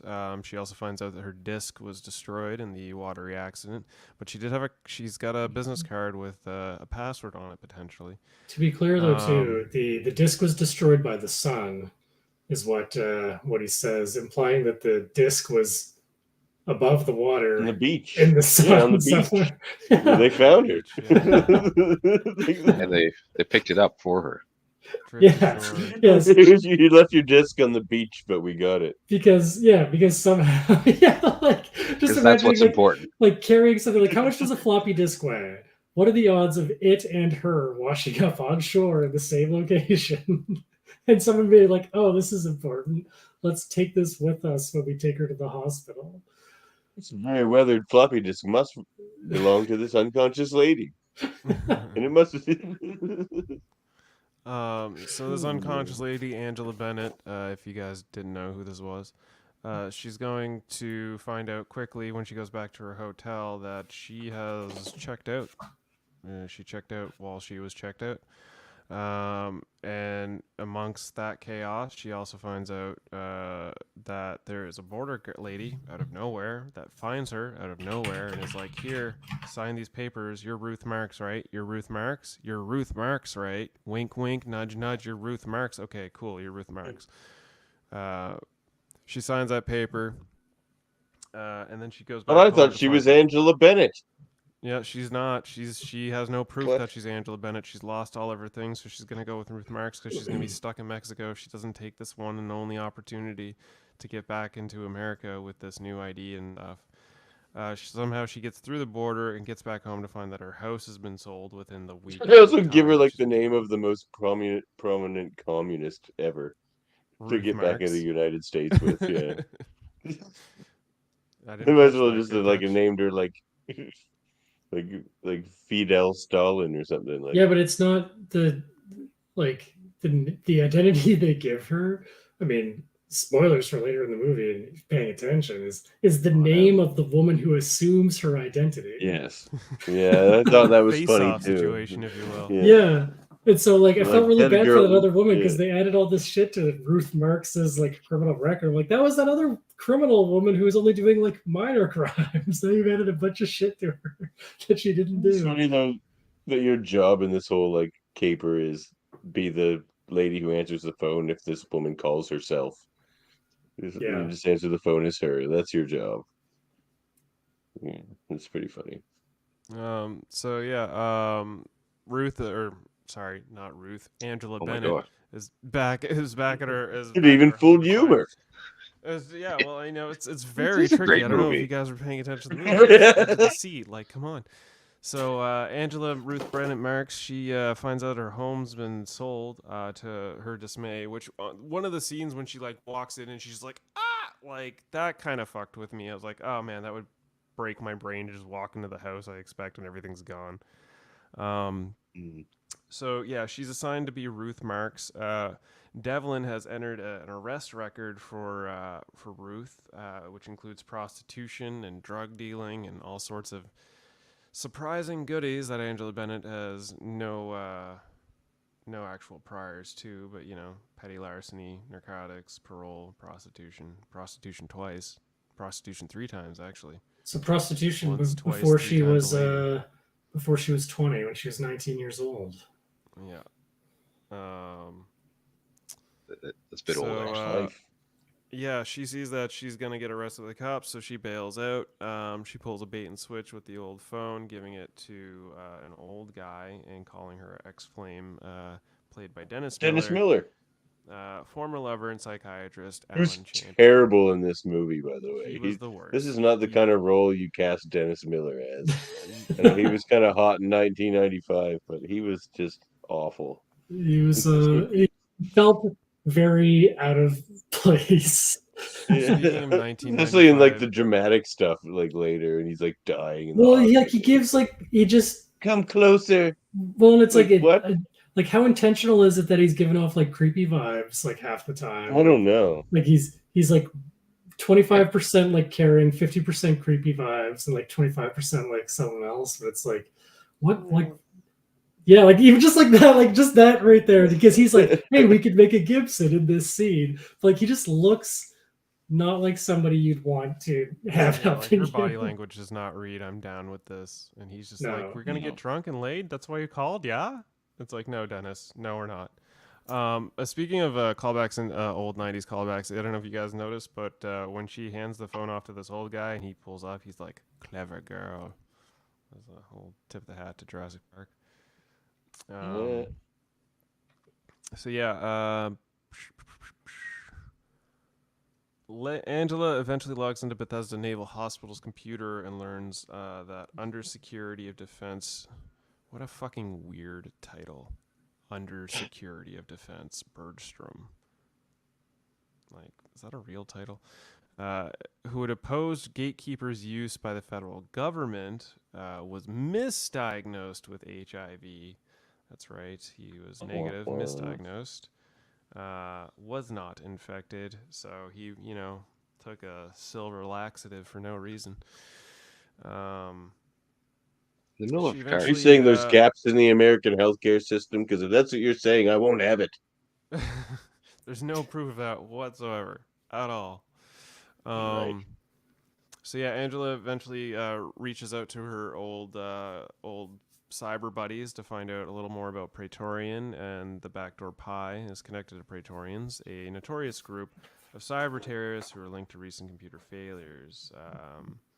don't mess with them, as Cyber Bob is telling her. Cyber Bob. He's a good guy, that Cyber Bob. You know that. Cyber Bob. We never get to see Too him. bad. We all need a never Cyber Bob in our lives. Okay, so Angela and Cyber Bob are supposed to meet up at the pier for like 7 p.m. But Cyber Bob apparently gets intercepted by Devlin at some point. Yeah, he goes to because Cyber Bob has his like online avatar like as a little sticker by his like buzzer at his apartment building. Angela eventually manages to escape Devlin after attempting to meet with Cyber Bob, and who was revealed to be a contract killer for the cyber terrorists. Surprise, surprise! Like that wasn't obvious by this point. But the Praetorians, they find out that Alan Champion is helping her, and they ultimately get to Champion by fucking with his pharmacy and hospital computer records. He basically goes into a penicillin-induced coma. Where they're like, oh, he'll be okay, we'll take care of him. And they don't. At the end of the point of the matter is they don't take care of him at all. Dennis Miller dies, and this is what leads to Davan's favorite scene of the film, actually. It's hard to pick a favorite scene in a movie that didn't really have any good I don't scenes. understand. You said he was gonna be fine. He was fine. I know I did. I'm Tried sorry. everything. The insulin caused No, his no, blood it's pressure. penicillin. He was on penicillin. Worst No, hospital Dr. ever. Champion was being held for the treatment of diabetes. No, He went into no, insulin Literally no. said at penicillin 9:25. earlier, No, he lady, was not like a diabetic. 2 days ago. He maybe. wasn't diabetic. No, he wasn't. He's like, you know what? Fuck the internet. Like that was just like this. He's like, I've had enough of this internet. Enough with the internet. Fair enough, internet. And that's Someone's the gonna have to symbolism clean that there. up. She smashed the screen. Yeah, well, not her. Yeah, that was like the most COD lobby scene of the whole movie right there. She smashed her, smashed the screen. But So Angela is ultimately forced to steal a car. Basically, that was my favorite scene because they killed Dennis Miller. Harsh. I mean, it was also my favorite scene because they killed Dennis Miller, but harsh. So yeah, Angela ultimately steals a car, and she's forced to steal a car and flee from the LAPD. But she's chased and arrested by California It's not Highway the Secret Patrol. Service. They're supposed to deal with this type of thing. Turns out California Highway Patrol is more effective than the Secret Service at they capture Angela Marth Rooks Bennett and put her in jail. While in jail waiting for trial, she is on false charges. Mugshot. That's a great mugshot, yeah. While she's waiting for her false charges, a man... Oh, actually... This mugshots and sexy mugshot guy. Remember him? This was leading to my favorite scene of the film, right here, actually. It had the most, like, emotional weight to it.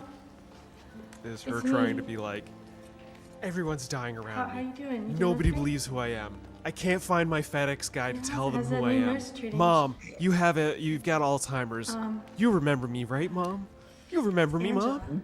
Mom? Sure do, Ruthie. It's Angela. Mom, listen, I need you to do something. This is for not me. Sandra Bullock's there's best a lady performance here in a that I movie need either, for I'll you tell you that much. What? She's gonna get on the phone, and I need for you to tell her that she's that on me, okay? Because she doesn't believe me. Here, Davan. Can't you tell? Can you tell her that? Like it's one of those cases, like this scene, like yeah, I get it. It kind of, you know, Don't- maybe no. drives home her isolation, but sometimes it's hard to hit those emotions when you're not feeding off somebody else, right? I don't know if they had Dennis Miller cracking jokes on the other side of the phone there to try to help out with the mood or not. Yeah. So that was my favorite scene. I felt, as you said, it really drove home the stress that she's under. She's at her breaking point at this point, you know, and she's regaled to being a prisoner until, you know, she's not anymore. Ben from the FBI, who is a friend of Champion's, has pulled her out, was bailing her out of jail, which she's, you know, thankful for. But not 5 minutes later, while driving, This guy has the realizes- most untrustworthy mustache of all time. It's pretty untrustworthy. Ben is ultimately an imposter. He's not an FBI agent, or he could be. So she doesn't, play any. She doesn't play any games. She pulls the wheel and gets his vehicle to crash directly in to Devlin's vehicle. Devlin's car. Of all vehicles, of all places. But look, all right. His car. If you look at this screen grab you have right here, does this look like the same place that the scene in Hackers where they did the exchange took place? Oh yeah, you can see down the road with the smoke and stuff. Yeah. With and the road isn't cobblestone enough. Yeah, it's not cobbly enough, you're right, but it has the tracks in it though, the cable car tracks. They were just sharing sets the whole time they were producing these. This is what every street looked like in 1995. Actually, yeah, that's why every city had a dark street with train tracks. Wouldn't it be funny if you could just see Dade Murphy in the back, just looking upset at himself? They literally filmed it on the same day, same time. Yeah, couldn't share sets. They no, we'll both film. When I was writing it, it's like she kills the imposter with his own gun, but I was reviewing the scene. She doesn't. She just crashes the car and he ends up dying. Well, I mean, he's knocked unconscious. I don't know if it's explicitly that he dies, but he gets knocked. My God, you gotta type quieter there, KH. That is sorry, really coming through on your microphone. No worries. Cracking away over there. Cracky. Such an angry typer.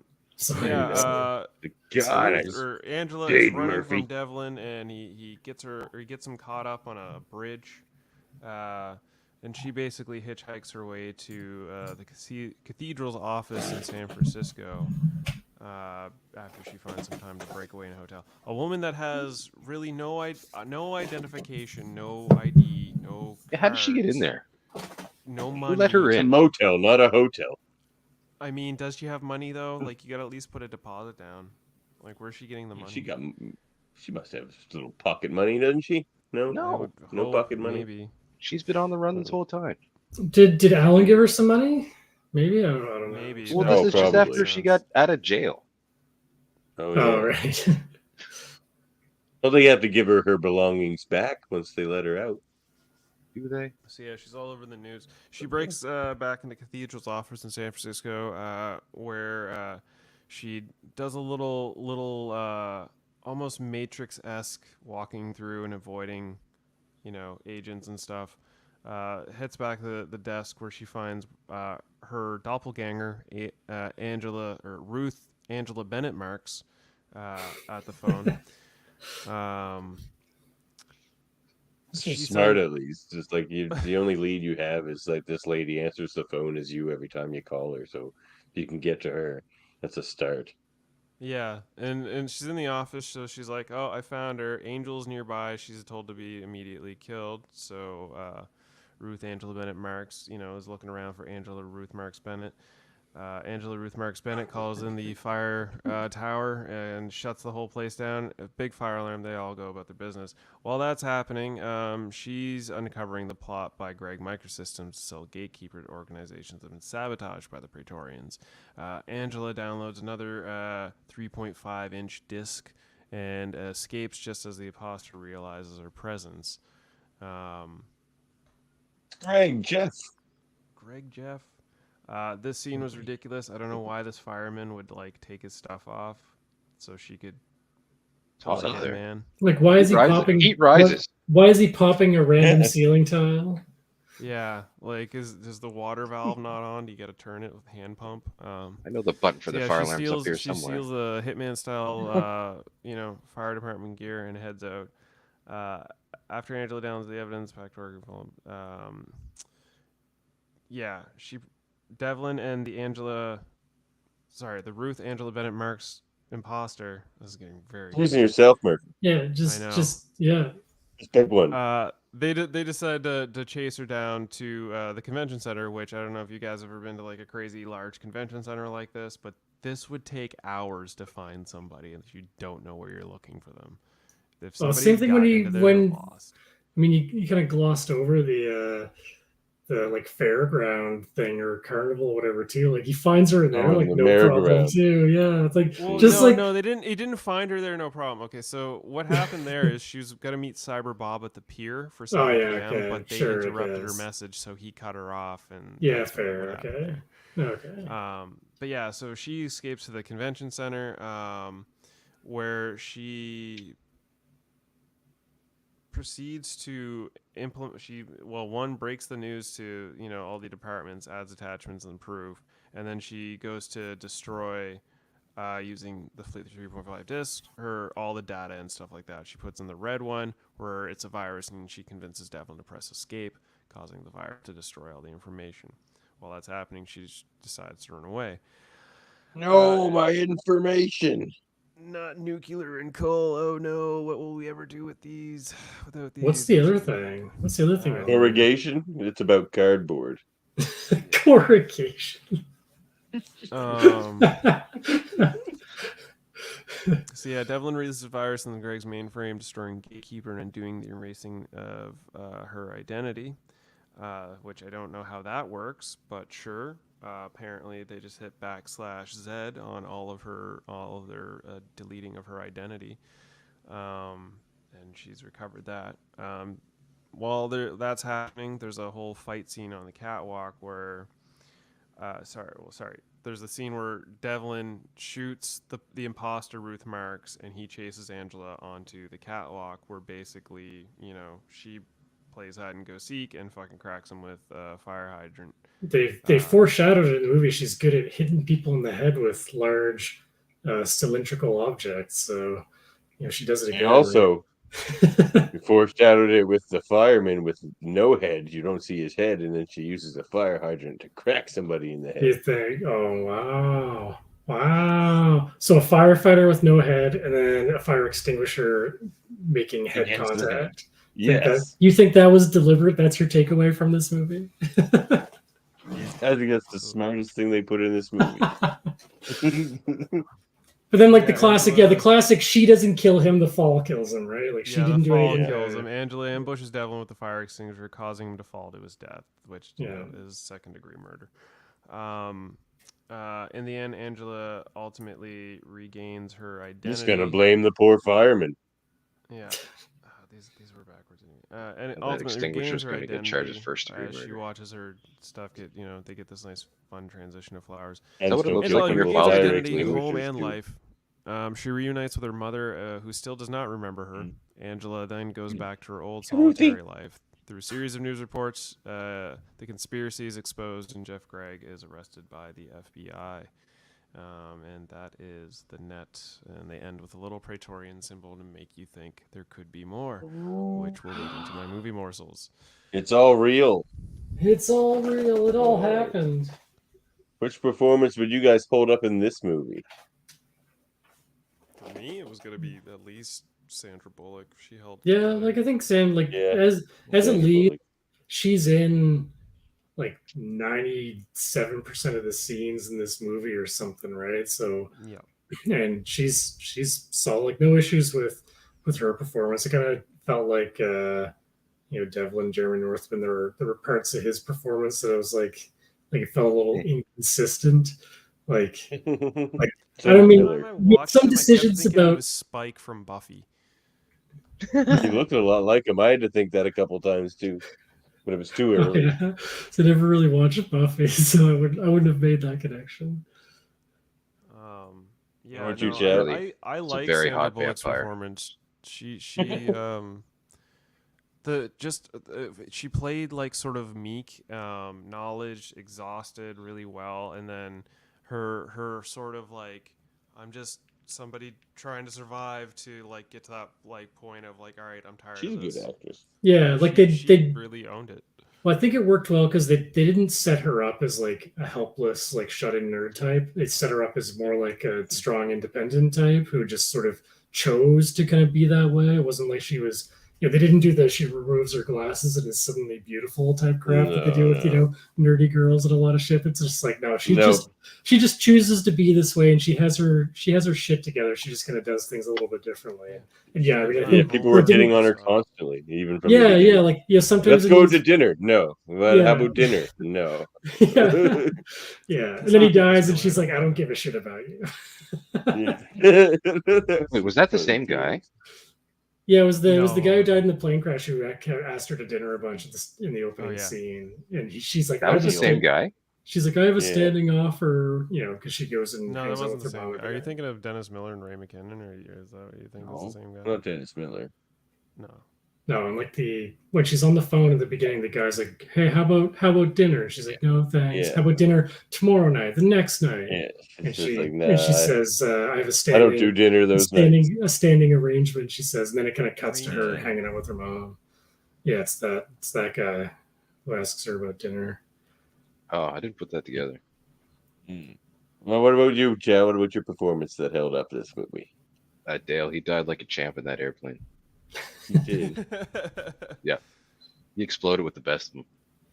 Now Dale, there it is. The wide eyes before he.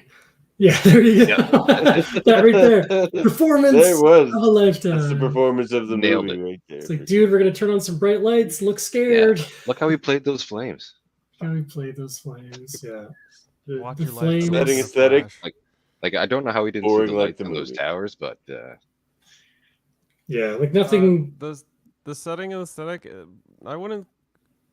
It's not boring. It's genuine. It's the 90s. It's 95. Like there's nothing about these. Like it could have been brighter in the darker scenes and stuff like that. But like it's. Yeah, like the felt like lighting there in this was- movie made me feel like it was an '80s movie. A little bit, yeah. It was Yeah. that like bridge of like late 80s, early 90s lighting. Not quite a mid-90s. like They a should have TV known drama. better by Not Yeah. quite a B movie. No, like I think like the cinematography like holds up fairly well. Like it doesn't.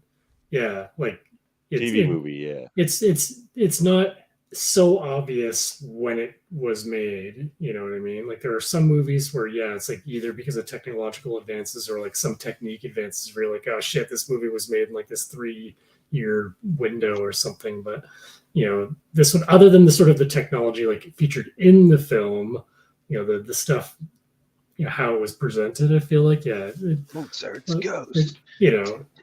It holds up in that way. Like, it's like, okay, this is like a movie from the 90s, and there are certain aspects of it that it's like, well, it's like maybe, like Davan said, kind of bland at times, but that's not, like, I sometimes really like movies that are like hyper stylized, and this movie was like the inverse of that. Like, there was not, it was about what was happening to Sandra Bullock's character. It wasn't a artistic piece in sort of any other sense with audio or visual design in any way.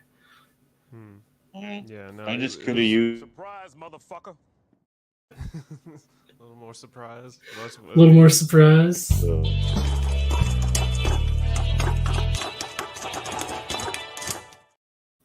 All right, movie morsels for the net 1995.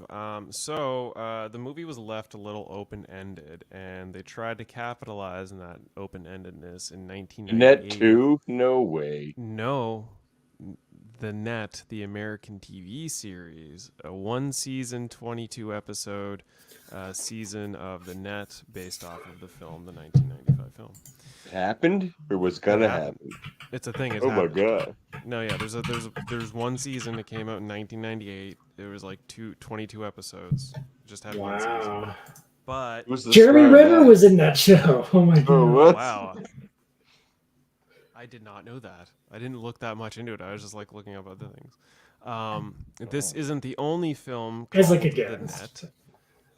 There's a 1916 film called The Net, a 1923 film called The Net, a 1950 Also about the internet called The Net, Ahead of a their time. 1975 film called The Net, and a 2016 film called The Net. None of them are actually about the internet. All of them are various from about booby the traps. early ones dealing with like Not even about nets. infidelity and like relationships. Some of the 2050 ones are about heists and stuff like that. The one that sounded the most interesting, and Davan, you probably would be interested in checking this one. The 2016 film The Net is a South Korean film about a North Korean fisherman who's fishing, and his net gets caught up in his propeller blades, sending him adrift to South Korea, where he's then captured and interrogated to see if he's some sort of like spy for North Korea and stuff like that. And that's what that film's about. I want to see some dude get tortured to see if he was a spy. Yeah. Some South Korean propaganda-esque film. So it's the actual movie morsels for the film, aside from those ones that were titled. Angela's chat room contact Cyber Bob tells her about the Praetorians, an Illuminati-esque group, which he states has an affiliation with Wall Street. In reality, this is the name of an extremely private internet and corporate security company in Texas whose customers actually do include Wall Street. The game that Angela is playing or debugging at the beginning of the movie is the Apple version of Wolfenstein 3D from 1992. Wolfenstein. Stein. Was it Stein or was it Wolfenstein? It was definitely Wolfenstein. Was Berenstain Bears or Berenstain Bears? You know what? Don't get started on the Berenstain Bears because it's not even the because it's AI is how it actually is spelled, right? Yeah, I know. People were just dyslexic editions and they of the thought it game was released on the Berenstain. Atari Jaguar and the 3DO. At the beach scene, the book she's reading is Love in the Time of Cholera by Gabriel Garcia Marquez. The TV news report about Bergstrom's suicide is presented by... It's more romantic than cholera. Tell me. Exactly. Bergstrom's suicide is presented by Daniel Shore, a career journalist who is best known for his years as a reporter for CBS News. 2 years after The Net, he also played a news reporter in The Game, 1997. Also written by John Braccato and Michael Ferris, and 3 years after that in The Siege in 1998. So it's a CBS connection from our last episode about TV. And the final movie morsel, Dr. Champion, I almost said Chaplin, Dr. Champion says that 2 teenagers broke into an Atlanta computer system to write Braves Suck in 1995. The year this film was released, the Atlanta Braves definitely did not suck. In fact, they won the World Series. Wow. Just a spite. Out of spite. That's a spite. Of the film. The film that was released on July 28th, 1995, with a runtime of 115 minutes, a budget of $22 million, and a box office of $110.6 million. This movie was a fucking smash hit in 95. Wow. Those were a really long 115 minutes. All right, rewatchability. For me, no. Too long and boring. Wow. I could probably rewatch that again.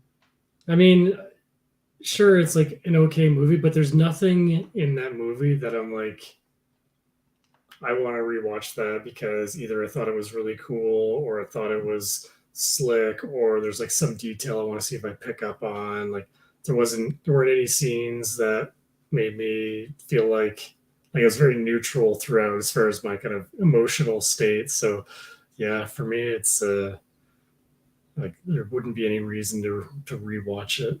There wasn't anything that I'm like, oh shit, that was so cool. It's like, okay, that was one of the movies that was made.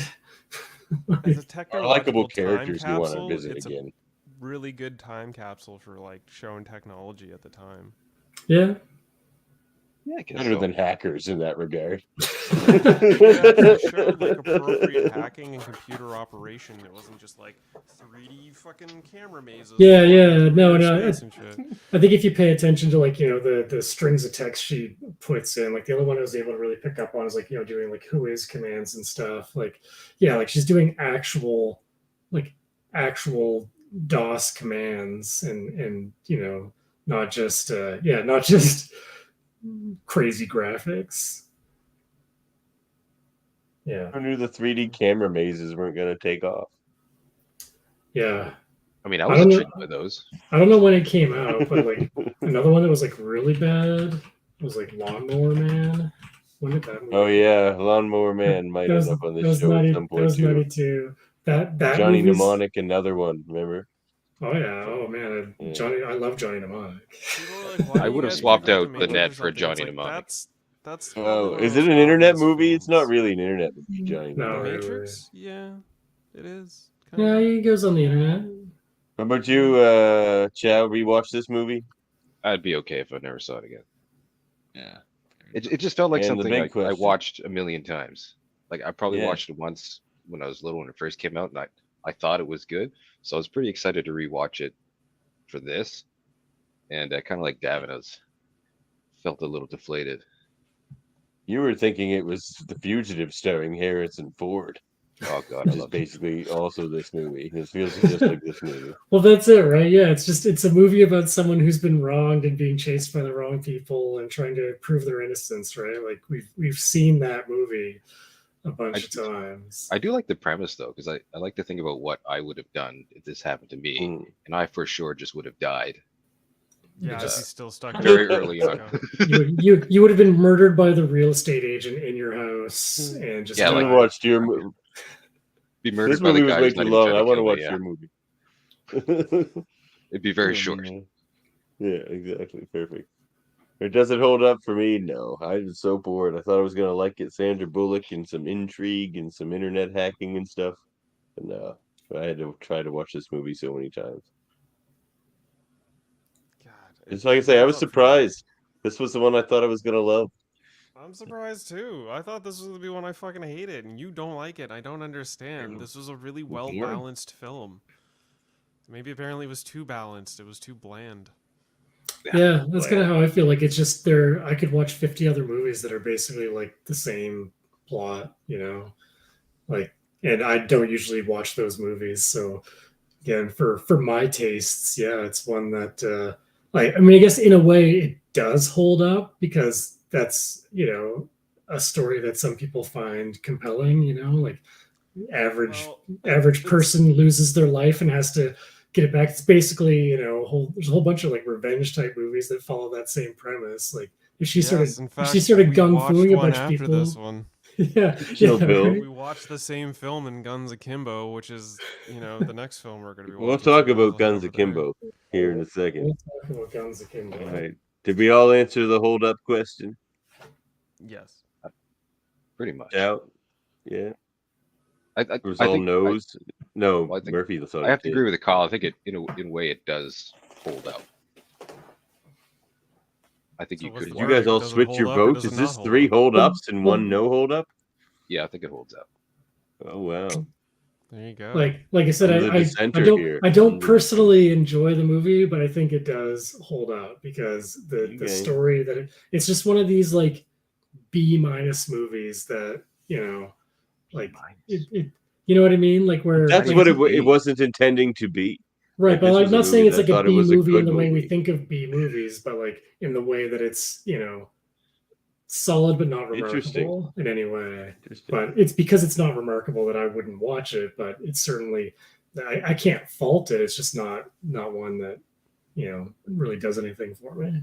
What is your wife going to say about your comments here? Oh, she already knows. She's already threatened various levels of divorce because I don't share her passion for this movie. She actually said she said I want them to replace you with me for talking about the net, even though I don't know any of these people except for Andrew. Like I said, bring her on. You should have brought her on. Tag her in. Come here. Well, we've added it to the B movie section. We all said Hackers is not a hold up, right? Yes. Yeah. So it's put but into still the best C of these 3 category. movies. Yes, it's the best of these 3 movies, but it doesn't hold up. Yeah, I agree. All right, well, let's talk about what I think is the best of these 3 movies. Surprisingly, over here in Theater 3, Guns Akimbo, starring from 2020, starring Daniel Radcliffe, Samara Weaving, Ned Dennehy, and Natasha Liu Bordizzo. Directed by Jason Lee Howden. So that's what we got here. Want to hit us with a trailer there, Murphy? Sure. For this gem of a film. Theater banner.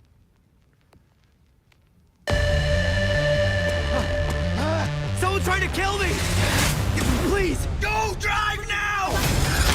I'm Miles, and first day of my life. Another schism. Schism picked random believe it's psychos, pronounced weirdos, and schism. criminals and made them fight each other to the death. No, see, they spelled it wrong because they wanted you to know how to actually say it. Definitely not schism. It's like schedule. You scared yet? Welcome to Schism.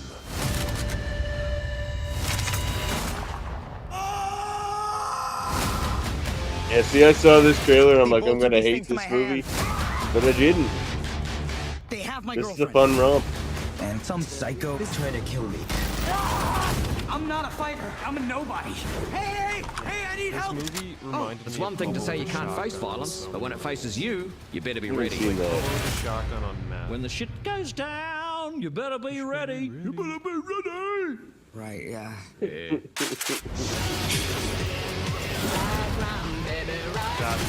Yeah, I love that scene So much too. about Actually. this fucking movie that annoyed me. I gotta kill you. Oh my god, So they would wipe we my are slate. different No, Schism is gonna species, kill us maybe. I don't get how you can like this movie but not Atomic Blonde. I was fairly Well, I'll certain explain while you. watching I'll this explain movie, you. This is the movie you saw when you watched Atomic Blonde. I was like, No. oh, this is the fucking kids music video fest that he was talking about when berating Atomic Blonde. This is what he was talking about. I get it. No. He won't like this movie. Surely he won't like this movie. And what is he fucking telling me? You see, I'll explain it all.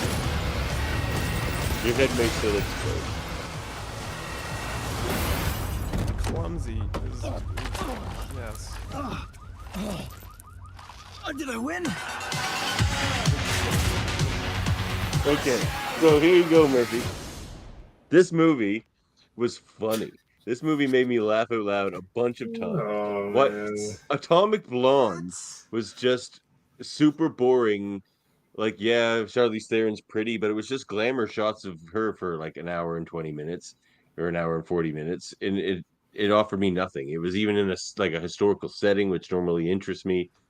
And this one is like shouldn't have interested me at all. It's about internet culture and things I don't like, but like it was talking about that. It was like hanging a lantern on all that bullshit like I don't like about Twitter and TikTok and all this shit. And it was pointing it out and not subtly. So, and excuse me. And it was hilarious. Like I say, this movie and the action was interesting. It was colorful. I like this movie. This movie was my favorite of the three. I enjoyed myself the entire time. It was a little long. I think it could have been an hour-long Black Mirror episode. That would have been far more entertaining. Like, okay, one, the reason I picked this episode is a friend of mine has raved about this movie to me since it came out. She saw it at TIFF, and she was like the biggest fan of this film. So I was like, okay, this seems like a good reason movie. to watch this film. A good friend. Yeah, and you know what? Like, it fits in the internet category perfectly. Like I said, it's a combination of the previous two films. But I did not enjoy watching this film. The action was stupidly cartoonish. The camera angles, there were so many forced perspectives and barrel rolls. I thought yes, I was like, oh man, I was like, is this the director's signature move, the friggin' barrel roll shot? Because it happened so many times. Dizzy and like grossed out by some of like the camera movements that were. There was breaking of 180. There was so much wrong with this film that I just couldn't enjoy myself watching. There was a couple of funny. I don't even know if there was a couple funny scenes. Like, no, there was. There was. Funny scenes. There was one scene that I chose that I held up because just the way it was delivered. But like, ultimately, I did not enjoy this movie, and I don't get it. How did you like this, but you didn't like Atomic Blonde, which is. I don't see why you relate those two films. No, it's a boring version of what this is. Atomic Blonde had an unlikable lead character. This movie had a very likable lead character. Daniel Radcliffe was very good in this. Like, you root for him. Like, that's why the whole point of the movie too. The internet starts to root for him too. Chalkboard to me. I didn't like. She was so. Yeah, I didn't care about Nyx, but she was just like there to try to kill him. Like, but she was also like an integral part of the plot, as we're about to get into here. But yeah, but before we she's do not that, my favorite. Andrew, Kyle, what were still your better than Atomic Blonde before him and I get into this cartoonish debate? No, like this movie just it exhausted me so fast. If I was not watching it to comment on it for this, I would have probably turned it off about 25 minutes in, because it was just like, and I'm someone who typically will gravitate towards movies that are a bit like stylized and maybe a little like sometimes over the top, but I just felt like this, it missed the mark everywhere it tried to do that. Has Like, anybody here seen Hobo with a Shotgun? Yes. I have not actually watched that. Okay. If you ever see that movie, like Andrew, you have, it gave me that vibe, that sort of lampoonish violence, but it was dialed up a couple notches more Yeah. to like a degree that I did not enjoy. The 3D, like not even 3D, it's just the clearly like After Effects blood spatters and stuff there's like there's a that. certain amount of there's a certain amount of like gratuity that when you make it too gratuitous, it's like, well, now it just doesn't mean anything anymore. Yeah. Like I don't mind a little bit of like ultra violence in my movies if it like means something, but in this movie, it's like they do the two sort of scenes where they introduce Nyx, like the one in the cars, and another one where she's just shooting up people in some warehouse or whatever. And it's just like, okay, like, yeah, it's just like, I think they could have cut 30 minutes of that stuff out of them. well, the final shootout I think runs for like 18 minutes or something stupid, like in the last scene where they're going, and it's like this did not need to be this long because it's literally just like, listen, Linda. The director had like his checklist of like, he had his checklist of here are cool scenes I want to put in Nyx's my warehouse movie. shootout scene is awesome because there's a quick little scene in there where she unloads a couple bullets in some guy's ass and then continues to shoot him in the head afterwards. That's awesome. Well, let's get into To me, this movie was the most accurate and least sci-fi of all these three movies we watched. I'm definitely on Team Davan on this one. I went into this like with zero expectations. It's actually the first of the three movies that I had to rewatch out of these ones. Oh, this is my first time seeing it. Yeah, and I just went into. I remember seeing the cover for it and not thinking anything of it. Like, I'll never watch this movie, and the only reason I watched it was for this. And I was pleasantly surprised. I had fun. When everyone's seen like the Daniel Radcliffe memes, right? Like that came from this movie, with him holding his hands up there at the, in his robe and looking like an idiot. And I think some of the action scenes were, it is gratuitous. It's supposed to be kind of like a video game, right? I mean, that's the whole point of it. It's like a real life. Yeah, they said it. No, sure, I can appreciate that. Yeah, it just missed the mark for me. It just wasn't. It's supposed to be silly. Yeah, I guess. Yeah, I think the thing is they were just they couldn't find the balance between silly and like effective. Because it's a comedy, right? It's not like a thriller. Yeah, it's comedy. That's why I like it. That's it for me. Like it just didn't hit the right balance for me. I watched two boring movies and then this one, and I was like, finally I can like enjoy myself a little bit. So Guns Akimbo from 2020, the film opens up with our main antagonist, Schism here, opening with like a dialogue scene. This is going to be a quick breakdown, likely, because there's not a big plot here. It's just like, there's not. Unless you're going to describe the fight scenes. My question there was a barrel roll. My question in the first scene is, how can she see? Because she has like her hood over her eyes while they're driving.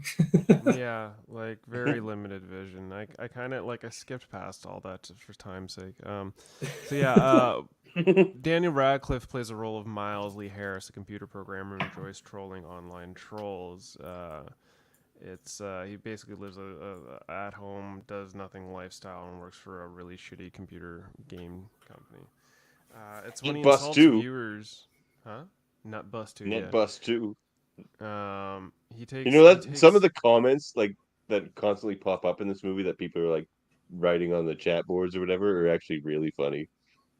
Yeah, it's a very excellent farce of what the internet is and all that stuff. So yeah, when Miles insults viewers who turn murder into entertainment on the form of an underground fight club and criminal organization known as Schism, Richter, played by Ned Dennehy, is the kingpin and psychopath who runs Schism.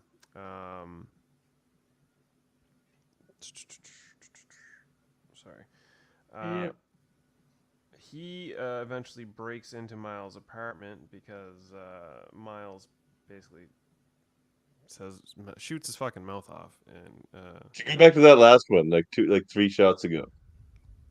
Where it's like that big, there. See, the chaos. Yeah, there's a lot of just like Some of that stuff was pretty funny. the one line he says in this That's not the best that example. I've found kind of funny is he's like in everyday life I'm just a loser, but behind a keyboard I'm a motherfucking assassin or some bullshit like that, and he's just trolling people, and it's just like he thinks he's the baddest ass of the world, and it's just okay. Yeah. You got to chuckle out of me for that. It's like, yeah, get mad. Yeah. So yeah, Schism narrows in on him, and they've. No, I really like using them. Now relax, Miles. We didn't come here to smash your hands. Why did you tell me to bring the hand-smashing hammer then? Hand smashing hammer. Then? That character was probably the funniest in my whole experience of watching this film. So yeah, they basically knock him out and drug him. I need to remember. Yes. Okay. Yes. They drug him and basically install with very big drills a couple guns in his hands, which leads to I believe this is Andrew's pick or Kyle's pick. Andrew, yeah, this is your pick for the scene that holds up.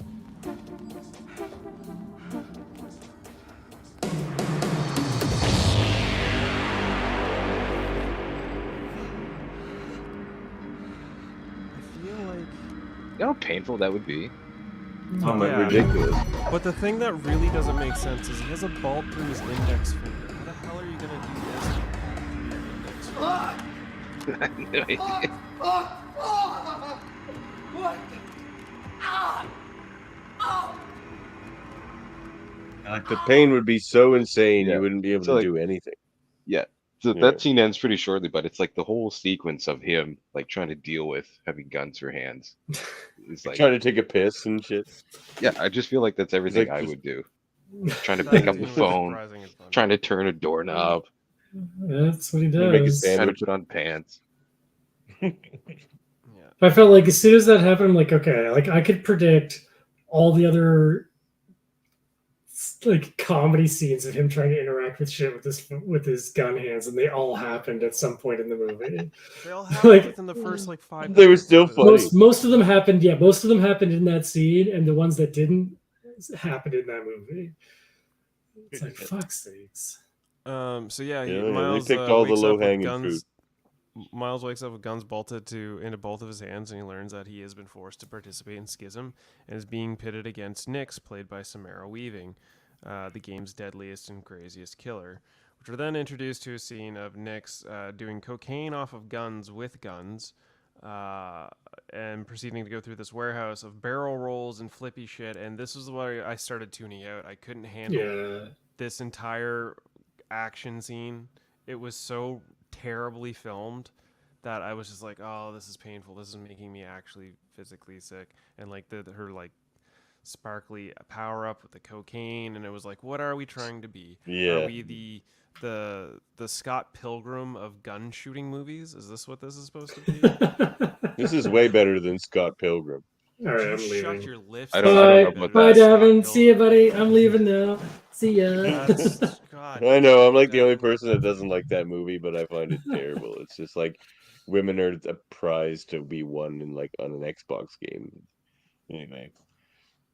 So yeah, we get the scene where Nix is told she goes to Miles. She just walks into a police station and like accesses their database to find out where Miles is. And yeah, then we get the P scene where he's trying to handle his junk, and it gets all floppy dangles on him. We won't be showing that for terms of service reasons. He's trying to put on the pants. While he's doing all this, Miles, just before he leaves, comes across Nix with a fucking dollar bill in her nose. She's intending to kill him, and he wants to reason with her. Miles distracts her with a little Jean-Claude Van Damme. I will say this movie's pretty much only good when Daniel Radcliffe's on screen. Yes, but that isn't a lot of it, if not most of it. So she shoots up his apartment, causing him to escape to the park, where he meets up with his ex-girlfriend Nova Alexander, played by Natasha Liu Bordizio. She's pretty weirded out by this whole situation. He's being very crackheadish and all that stuff. And he dips out where she Then he eventually meets goes the off, Aussie guy. where she goes off to break it to the cops. Nova reports the situation to Detective Graves, played by Grant Ballard, and his partner Stanton, played by Edwin Wright. That hack Nova's phone to track Miles. Miles gets help from a temporary vagrant named Glenjamin, played by the legendary Rhys Darby. I just love that his name's Glenjamin. Glenjamin, yeah. Where I believe we get Everything about this guy is Kyle's great. scene here. Yeah. No, this was my pick, wasn't it? No, this is Kyle's. Your pick is Why actually shouldn't I? shortly after this. Well, the angle's all wrong. You won't hit your brain. Oh, yeah. You'll just end up blowing your damn face off. Oh. Okay, thanks. And then you'll still be depressed. Even more depressed, probably, because of your fucked up face. Try and angle it right to the rear base of the head. You can put Rhys Darby in anything and he wins every time. Okay, That's you know basically way why too I much about had to this. pick this. Just trying to be helpful, man. Trying to be helpful, man. The other thing, so two reasons. So just Rhys Darby, love him. Like this movie was filmed in New Zealand. It features a lot of New Zealand cast, and like with him, it's just like he's just like, I'm not doing an accent. he's like, if you want me in your movie, I'm just doing my normal fucking voice. And just like, I always feel like he's a very underrated comedic actor, and I feel like he maybe doesn't get a lot of roles because, I mean, if you ever watch Flight of the Conchords, in like the first episode of Flight of the Conchords, he tries to like tone down his accent, and it fails so bad that like they just forget that ever happened for the rest of the show, and he did just let him use his normal voice. His stand-up is some of the funniest I've watched. Yeah, so yeah, he just, as soon as I saw him, I did get a little smile on my face. I'm like, all right, like I like him. He that scene, it just the way and like just the crazy look he holds at his eyes in that scene, it's just like he looks it's a redeeming life raft of entertainment in this movie for me. Yeah, as well. yeah. He's very funny. It leads to Davin's favorite scene because they're almost part of the same thing. Hey, you don't have anything to eat, do you? Oh, no. Well, let's have a look at the pantry. Let's have a look at the pantry. Half a cold hot dog. You don't have a vegetarian option, do you? So you don't believe in violence or eating meat? I don't like contributing to the suffering in the world, I guess. Well, that's a great philosophy, man, but most people in the world, they just eat whatever they can get. So yeah, he proceeds to eat that mustard cold hot dog that's been sitting there for 8 months, and chokes it down because, gotta eat what See, like, at what point, though, like, once it's on the ground, like, I would just go face first and eat it off the ground. Like, why are you trying to pick it up? Like, just go and just get down there and get that thing in your mouth and start eating it. Like, and again, this was like when he gets the gun hands, I'm like, oh, there's gonna be trying to eat scene. And so when that, like, I rolled my eyes a little bit because I'm like, yeah, okay, they put the getting pants on and trying to eat food kind of at the same time, even though they kind of doubled down on the getting pants on thing. It was just like, yeah, all right, like, I get it. He can't do it because he has gun hands. Ha ha ha ha ha ha ha. I mean, would you just ignore all that though? I mean, that's the whole crux of this movie. He's got guns. Yeah, like again, like I feel like he has to do all those things. It was a 50-minute movie that they padded with like a ridiculous amount of action scenes. Yeah, it's a Black Mirror episode. Every single one of these movies tonight would have been better. It's just 50 minutes. An episode of Black Mirror or The Outer Limits. Yeah.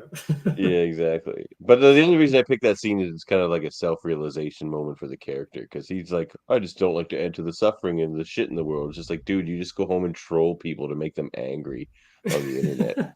Like, it's literally all you do is add to the shit in the world. Like, so this movie, like, I love how it's just poking at all the things I don't like about the internet.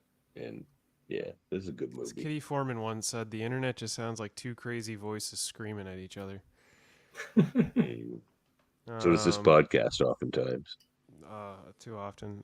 So to get back into it, Miles heads back to his office where he works so his friend Hadley, played by Milo Cawthorn, can hack the skin tracking malware on his phone. While doing that, Xander, his boss, gives him some trouble, but Miles finally gets assertive with his continually condescending boss, Xander, only to have Nick show up and begin shooting up the office and killing Xander, giving him a nice facial.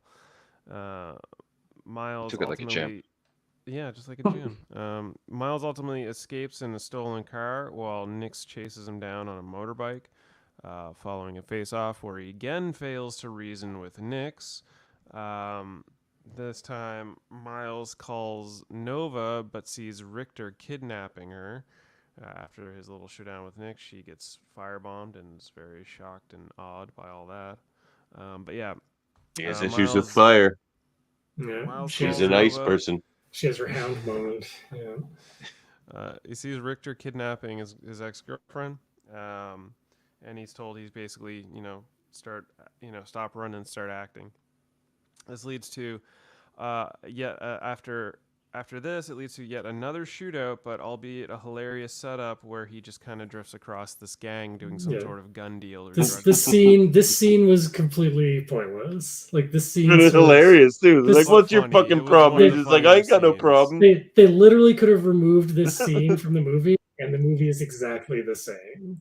Yeah, because she's like shows up with a fucking minigun on top of a stack of cars, like that wouldn't be hard to get up with, and just starts shooting everybody but missing people at the same time, which like that thing would have mowed them all down in 5 seconds or less. Yeah, well we can talk about how like in when it shows her going through the warehouse, she has 100% accuracy rate and yet never manages to hit the main character of the movie with probably combined like 700 rounds by the time. That's probably my biggest gripe. She's the best player in this game. She kills a guy doing a 180 in a car. Yeah. One shot. Can't hit this mobile dev nerd. Yeah. Wearing tiger. Should have addressed it earlier. They addressed it eventually because I was like that too. I'm like, how does this guy not get killed yet? But then they like put like armor on him and shit. But maybe then she plays to the game. Ever think about that? Like she knows this guy's not a threat. So maybe she's just messing around like a complete psychopath that she is. And the clicks and which is why she doesn't mow everyone down in this scene, because she's just having fun. Yeah, true. That's true. I think you're onto something. I think it's just bad. Or that. That's too. Or it's just bad. So during this, the police arrive and arrest Miles. It's good or it's bad. This scene went by very quickly. We're being introduced to the fact that DeGraves. Well, wait a sec. Go back one slide here. Now go back like 5 or 6 more slides to the last time he's looking at his phone. It's at 51% and it's the same time. 51%. 928. No, don't. This next is just one's a misplaced 928 slide. That's all. Oh, okay. All right. Fine. That's a part of the previous scene. You're pointing out discrepancies that are clearly my error. Yeah, this is your Lord fault. Nikon this over movie here doesn't with hold his up. I mean, I got attention to. Nobody can ever claim that I don't have attention to detail. Okay. So yeah, we get this scene where the cops capture Miles, and DeGraves breaks down how he's been running basically a RICO operation on Schism, and how they killed his wife and tried to kill his daughter, who turns out to be Nix. And during this whole scene, that's when Stan pulls the gun on DeGraves and kills him immediately, which is just like, okay, so what was the point? Like there was just so random. It was just a random thing. More brains on his face. Like it felt like the same scene I watched earlier.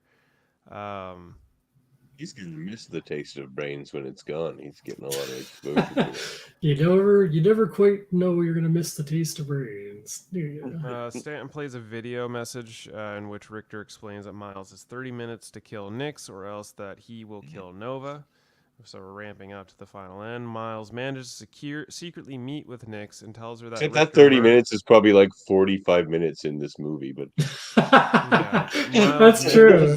To secretly meet with Nix and tells her that Richter murdered her father and kidnapped his ex-girlfriend. In her rage and desire for revenge, Nix agrees to the plan, where they successfully stage a scene for Schism's broadcast camera drones, and she seemingly guns down Miles about 5 times. Is actually wearing a bulletproof vest he removed from the graves. He tried to stress the fact that he only needed to be shot once, but she's crazy and shoots him several times. They have their little puffer and cocaine scene before they knock on the door to have a dude open up, and he just ganks him in the head. And this is where we proceed to get like a 20-minute Yeah. Now killer he's scene. very suddenly an ice cold killer. Yeah, Yeah. he's suddenly got accuracy. He couldn't shoot the gun fucking 40 minutes ago, and she had to give him tips, and now he can hit everybody, and he's pirouetting and shooting up and down and all around. She It's gave called him experience, Murphy. she gave him one tip about how to hold his arm, and now he's one ice tip cold and he's killer. John Wick all of a sudden. Yeah. Does it actually show his bullets hitting people? Maybe he's just firing his guns. They're like completely whiffing. He could be True. whiffing. I think he definitely hit a few people. Like there was the guy at the door and stuff like that. But yeah. Like, where was he shooting at the ceiling there? Like, what? He just shooting straight up. Above. No one's Yeah. standing straight above him. He just got caught up in the moment. He's just doing a pose. So yeah, the world's watching. Somehow he's watching on his broken TV and reacting. No, It's he's really not though. It actually confusing. shows that he doesn't have anything on the screen. Yeah, which they should have ended there, but they go back to him later on, like he's still reacting and watching to the events, and it was just like, what the Yeah, fuck? he says it's shitty volume.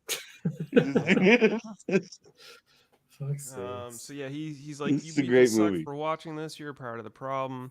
These two flirt over the shotgun, and then you get this fight scene where she tries to catch a knife and loses her fingers, and she's like, that just made Friday nights really fucking lonely, which I thought was a funny joke. She eventually, goes all out, kills them all, and blows herself up, committing suicide, taking out the rest of Richter's men. Yeah, and there's like 40 dudes in this area, and she's just running straight, and she doesn't running take straight at them. Not one of them has stopped her by shooting her in the leg or the head. They're like winging her arm. They aren't shooting her though. She's just going. Yeah, she's They're getting shooting hit. her, but they're not. They're not shooting her to stop her. They're winging her. She should have fell down well before she got to her, intended position. Okay. where You don't understand how the internet works. Just dumb. Just dumb. Is it? I mean, but would you say like that about Commando? Remember, everyone watched Commando? Oh, those movies, the Commando's dumb. So yeah, she sacrifices herself Yeah, by it's the detonating same the Hold suicide up, vest hold that up, hold blows up. Richter's men. Yeah, hold up. When Arnold just hip fires and takes out 70 dudes, that's fucking and he dumb. does the exact opposite of using cover. He pops out of cover. Yeah, no, to fire from his hip. It's the stupidest shit ever. But it's awesome. Accuracy's And that's what underrated, this is. man. That's what this is. You want this to be realistic? No.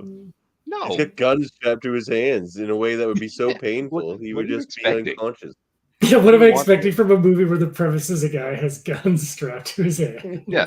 It blew my expectations out of the water. I expected less You're in than the nothing. you're in the wrong headspace.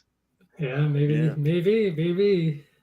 So yeah, we get the scene where the vest blows up and we lose all of Richter's men. We then get a scene where Richter executes Stanton while making his way to the rooftop, with Nova leaving marker trails on the wall to the roof. Miles follows the trail and charges at Richter. They have a little standoff and a bit of shooty shoot. The crowd's watching. They're really intense. The volume's shitty. Just like that face right there, like that face from Restart V. Yeah, that's that's the only Worth redeeming every penny thing he of was this paid. movie to me. Yeah. Well, that's the price of admission right there for sure. That's real acting. So yeah, Miles basically goes after Richter. They have a face-off. He pushes Richter off the building, and he falls to his death, much to the delight of everybody watching. Miles wins Schism. He hits the ground, and he gets to embrace with the girlfriend. Oops, no, actually, he's just passing out through massive blood loss, and he was imagining a romantic reunion with Nova, who actually becomes frightened and goes into shock after seeing what Miles is turning into in the end. Everybody is solemn, and they stop watching the live stream has ended. But it actually hasn't. No, nay. We get a cliffhanger where Daniel Radcliffe book series is reading his Guns Akimbo comic that his ex-girlfriend finally started writing.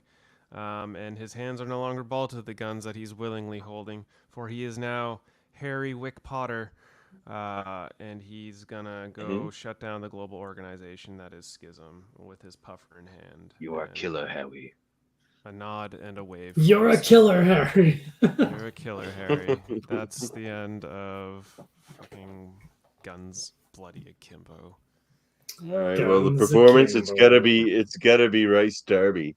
Oh yeah, is the performance if for that's, me. If that's not across the board here, it'll be like. We watched the same movie. Does it qualify as a cameo? Is he like big enough that's like a cameo role? No, because I guess it's multiple scenes, so it's not a cameo now. But like it just it's just like unhinged and stupid. He's even in like the final scene, like these gives one. Yeah. Right. He's a big part of the movie. He's part of the movie. Like that would be. I would say Darby's holds up for sure, but you know what? Honestly, Radcliffe's very good though.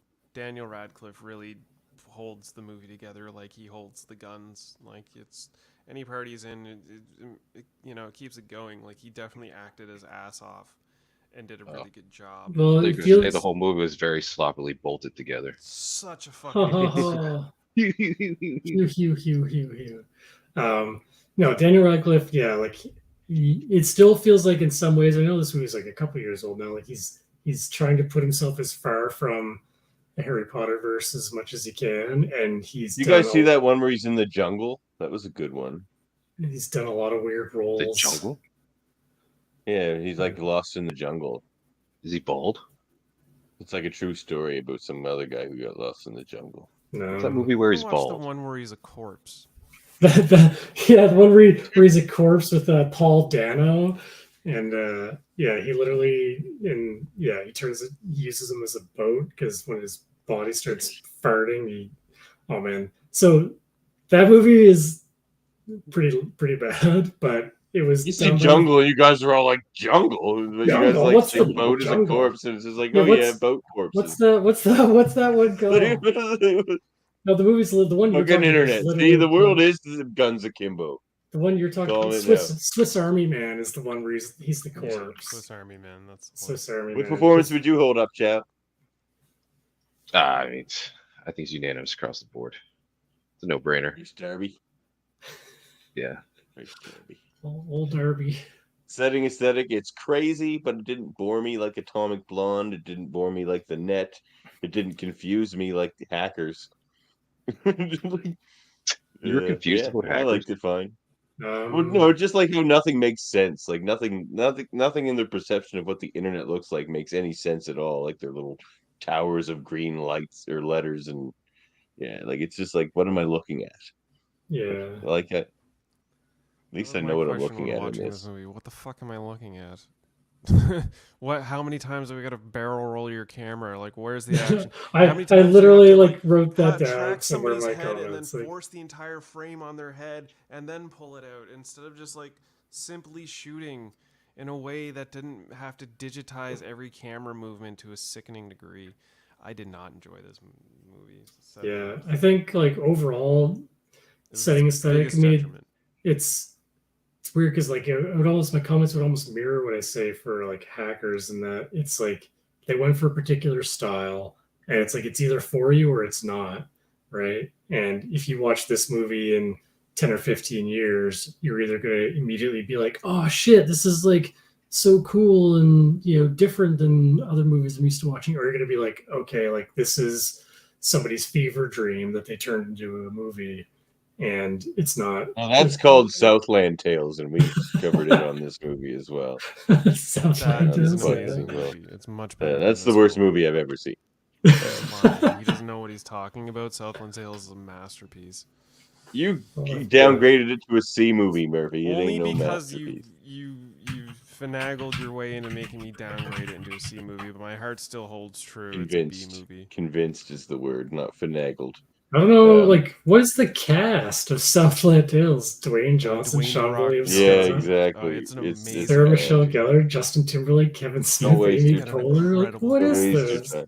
That's Oh my an god, I'm all-star cutting the cast. Southland Tales off right.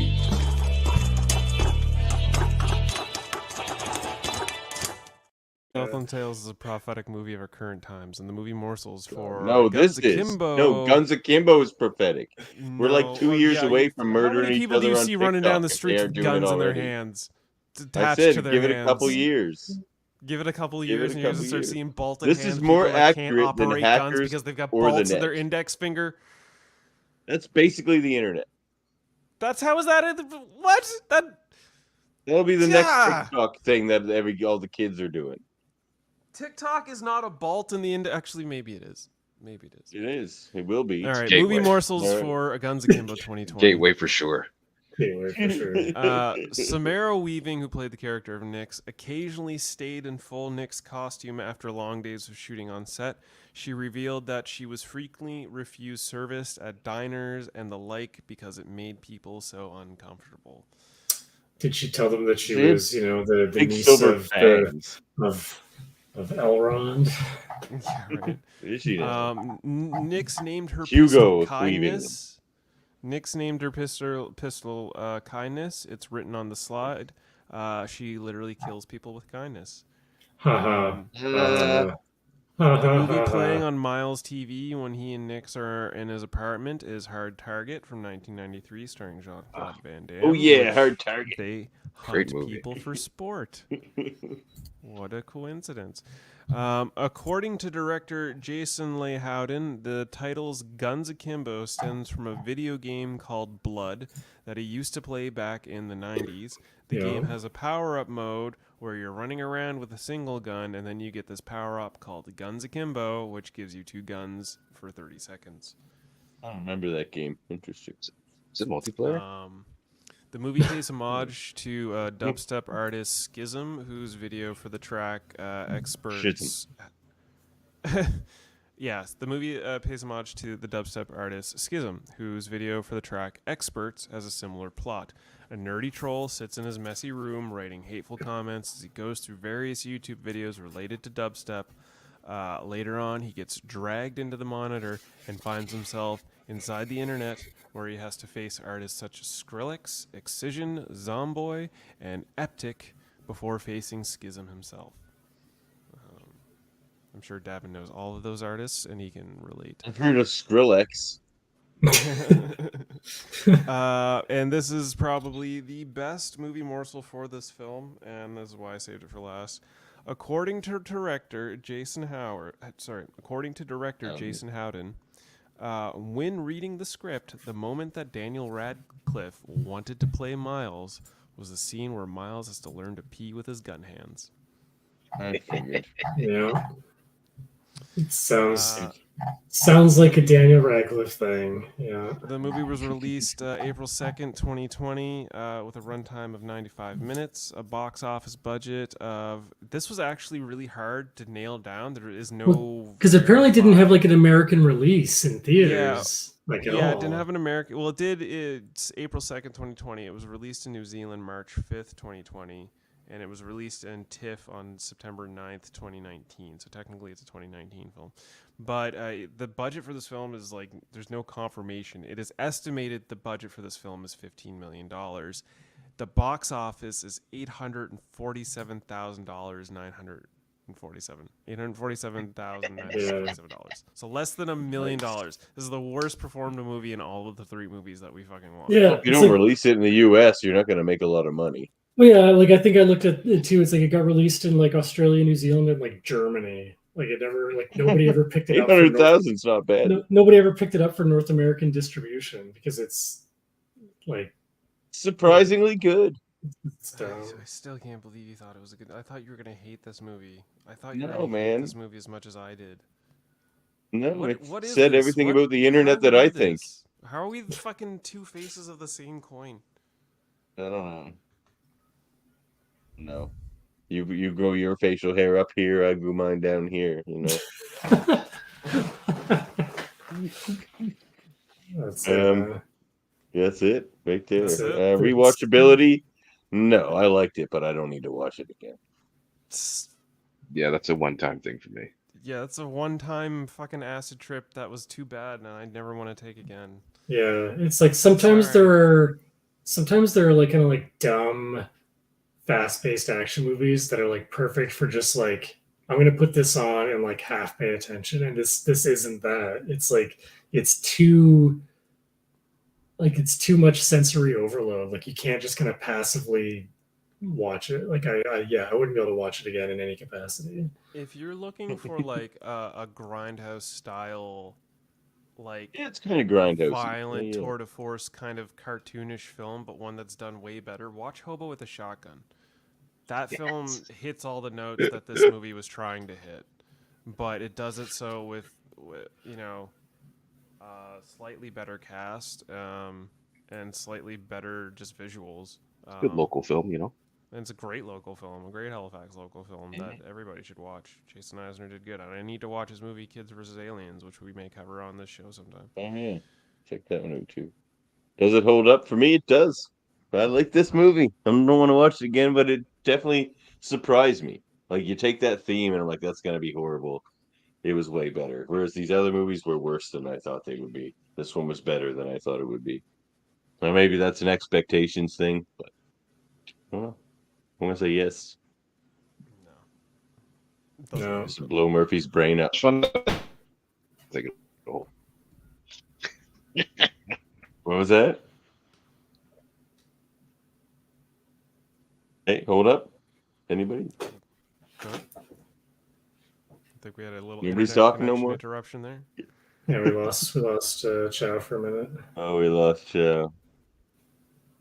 Oh yeah. Oh. Yeah. Oh no, he's back. He's there. He's there. Oh, He's really? back. Yeah, we lost you you're there. back Does now. this one hold up, Chow? I'm back. Yeah. I said no. As much fun as I had, but no.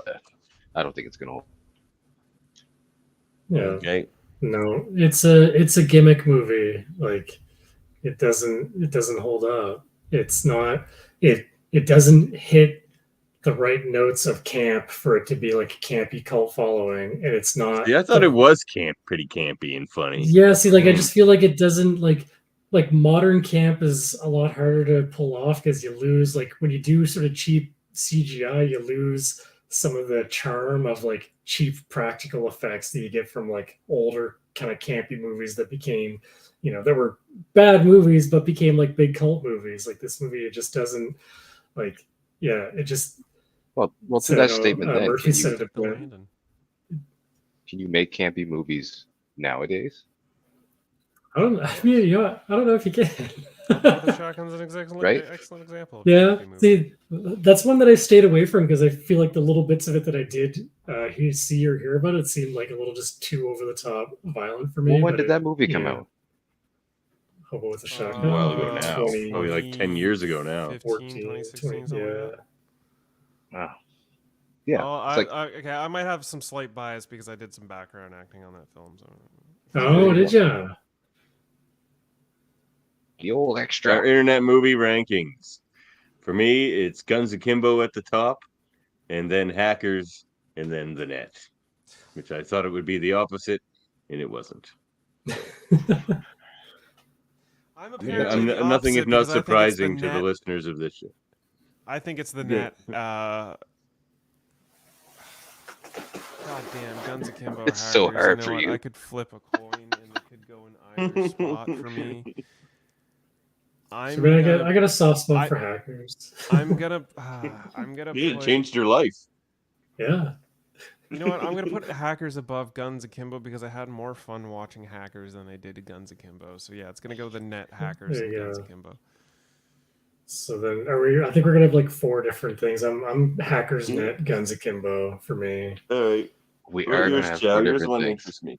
Hackers, Guns Akimbo, The Net. Wow.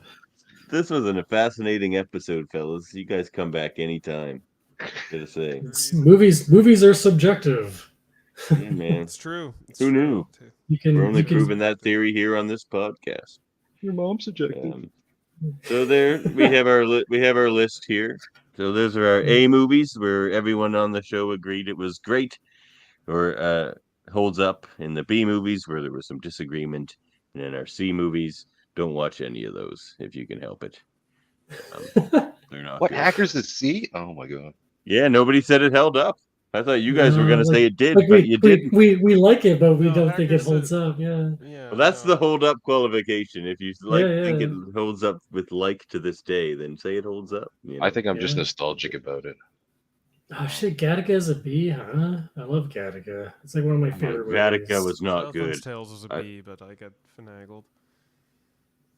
Southland Tales is Now, Network is definitely an A. Network you could watch today and be like, oh shit, this is Fox Yeah, that's News. what I'm saying. Network Oh, should be a freaking it's A. phenomenal.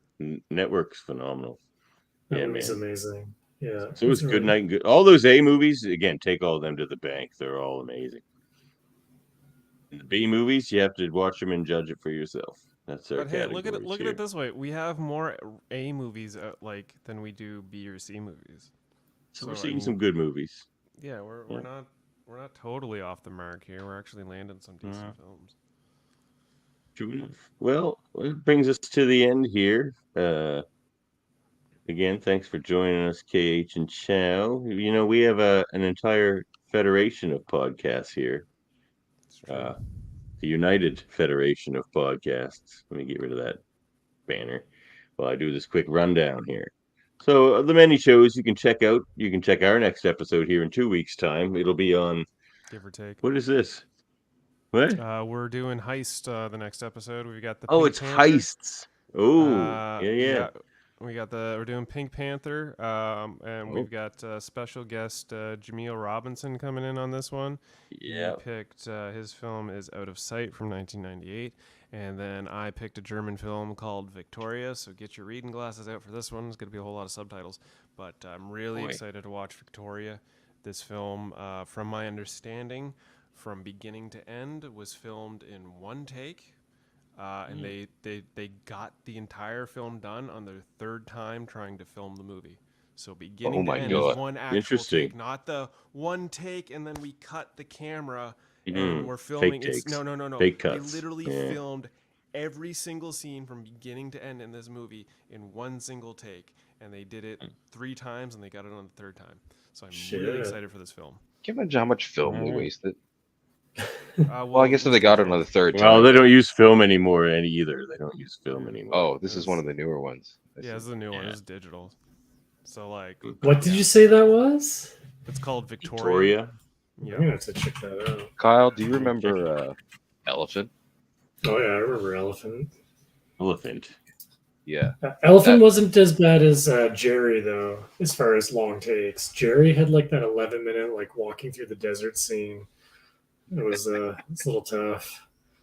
But yeah, they're both Gus Van Sant movies with his very minimalistic directing style, we'll call it, where it's like no very little cutting.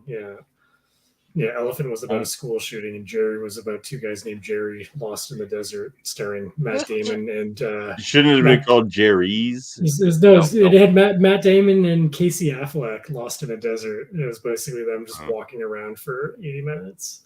Were they involved at the Jerry daycare?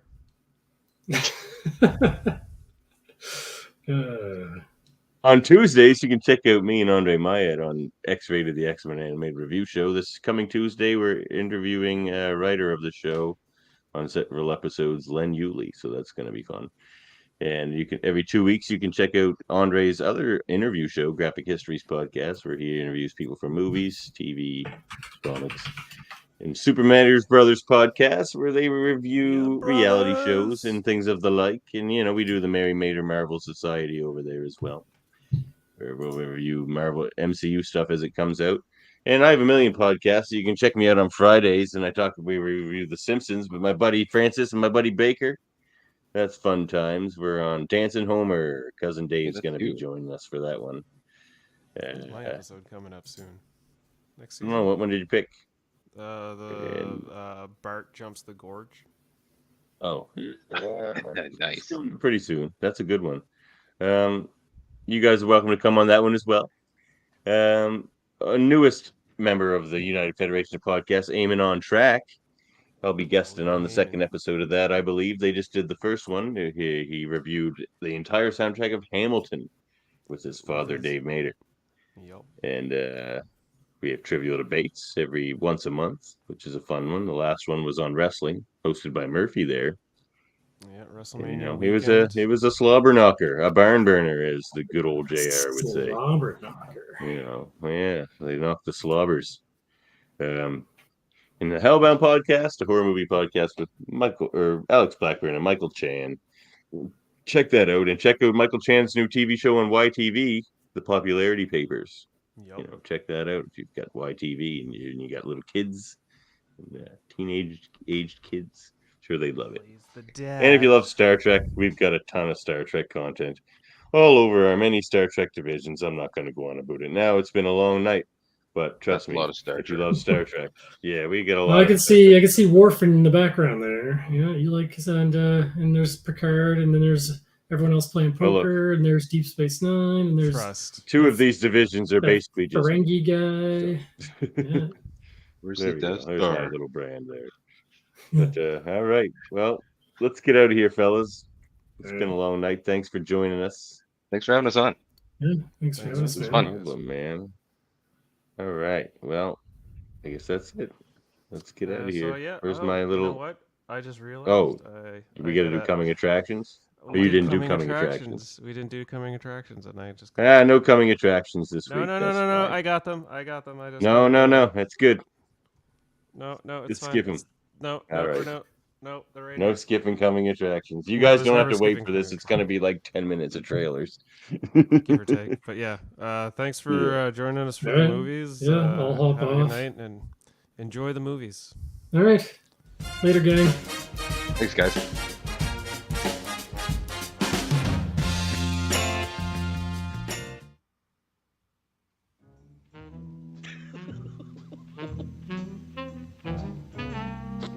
God, I hope we don't get copyright striked for this one.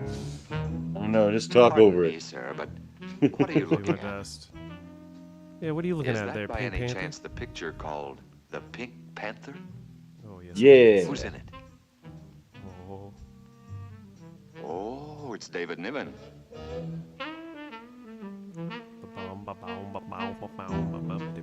And Peter Sellers. Peter Sellers just spilled some milk. Peter Sellers is amazing. How is he in the picture? I hope he's great. Rolls him in the aisle, eh? We must find that woman. Who else? Capucine? Capucine? Ah, exquisite. Be a moment, my darling. I'll just put on my pajamas. Darling, Here? look, I think I put something in my right eye. Let me put No, you I in mean the left. No, this one. I You told don't you. come in the but- light, darling. But, I darling, but it hurts. It's gonna have like some Buster I see Keaton Robert style Wagner's humor, and in I'm it, all too. for it. Yeah, it could be. And what is your impression of that new Italian star, Claudia Cardinale? No weird trailer though. It's the weirdest trailer. The Virgin. Man, I'm not the And it's queen. looks like it's gonna be a fun movie. It's only half an answer. I was 6 when I went on my first safari. Safari. Frazari. Fazari. Wild animal hunt. Oh, sir, what are you looking at now? Are those the bedroom scenes? Aha, they are, aren't they? Come on, don't be so selfish. Don't be so shy. There's hiding under the bed. George. Oh, That's more like. no, you should be ashamed of this. Oh, I'm planning on it. Why should anybody want me to go to Brunico? No. Dad. This is again a super long trailer. My It's God. all right. I understand that the picture features the music of Henry Mancini. And introduces Fran Jeffries. Like, I don't know any of these names. Meglio stasera che domani, oh my, domani chi lo sa, quel che sarà. Can you give me some idea of what takes place in the picture?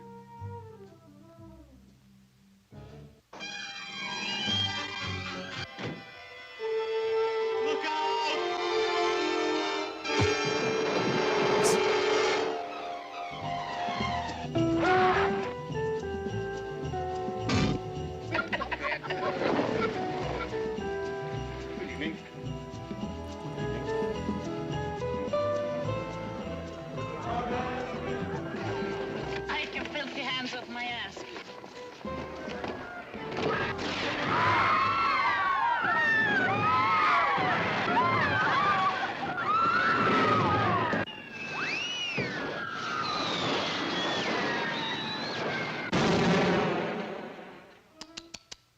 most unfortunate, Mr. I'm sorry, I'm afraid I didn't get the name.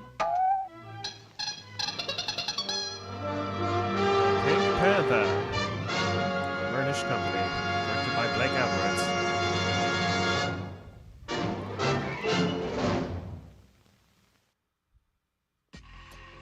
It may only happen a few times in your life. Once. Creators of Get Shorty.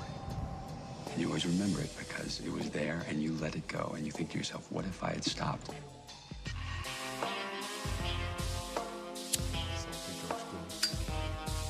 The Cry. No bills off the bottom of the drawer, please. It's your first time being around. You're doing great. Thank you. Have a nice day. You too. The Bus. I think you flooded it. Get out of the car, sir. Well, you're the reason, my friend, that I don't keep all my money in the bank. You'd be surprised what all you can get and ask for it the right way. The Break. It's okay, we're the good guys. What are you doing here? You're just a girl. What do you do for a living? You pack a shotgun. I'm a federal marshal and you're under arrest. I'm in. Let's go. Hey, you company? You have got to be kidding. Now, you be a good girl. Now I'm gonna open up the trunk. You want to sit down and have cocktails with a woman who tried to shoot you. It was an unusual experience. Wow, you are mean. Oh, what, one last score? Retire to some island, is that the idea? Partial to mountains myself. If you like islands, we'll pick an island. I'm not exactly a 9 to 5 type. Who is? Happy birthday. Oh my God. It's beautiful. Thanks, Dad. Here, ma'am, let me help you with these. Now, I didn't ask for your help, so don't expect a tip. Oh, that's okay, ma'am. I'll just take your car. I've vertically integrated myself. Now I'm into the occasional grand larceny, home invasion. Huh. You waved at you? Couldn't swear to it, but I'm pretty sure he did.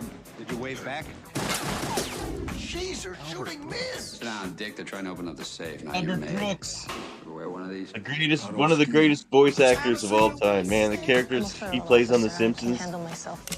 So Wanted to tussle. We tussled. Whoops. Damn it, Jack, put the gun down! well, it's gonna be another one where I haven't seen any of the movies before. You're having too much fun. Yes. This one's got a good soundtrack, though. Hey, Jaemeel's here. What's up, Jaemeel? Yeah, you're joining us in a couple weeks.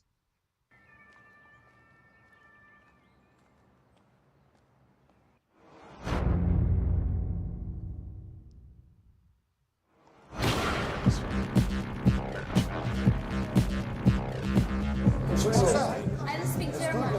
What you do now? I'm leaving. Hey, this club will be ours.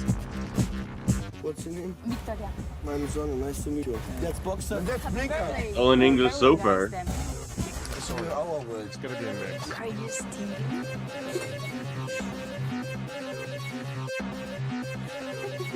You touch my ass. Say sorry. With a heart. Sorry.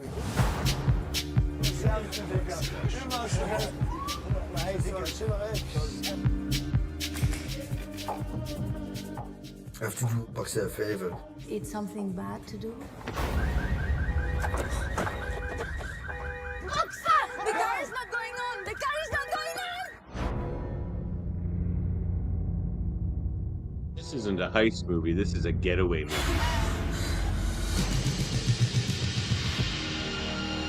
I want to go with you. Das finde ich scheiße. Ich spreche Well, kein maybe Deutsch. not. Maybe they're gonna do a new Sting. Don't think I'm a bad guy, okay? Boxer, was ist das für eine Scheiße, Mann? Shit, man. Hey, hey, Nobody talks in Germany in the elevator. It's forbidden. I'm gonna break the rules. I'm gonna break the rules. Body costume. Frederick Lau, front walks. I'm glad to be here in Berlin.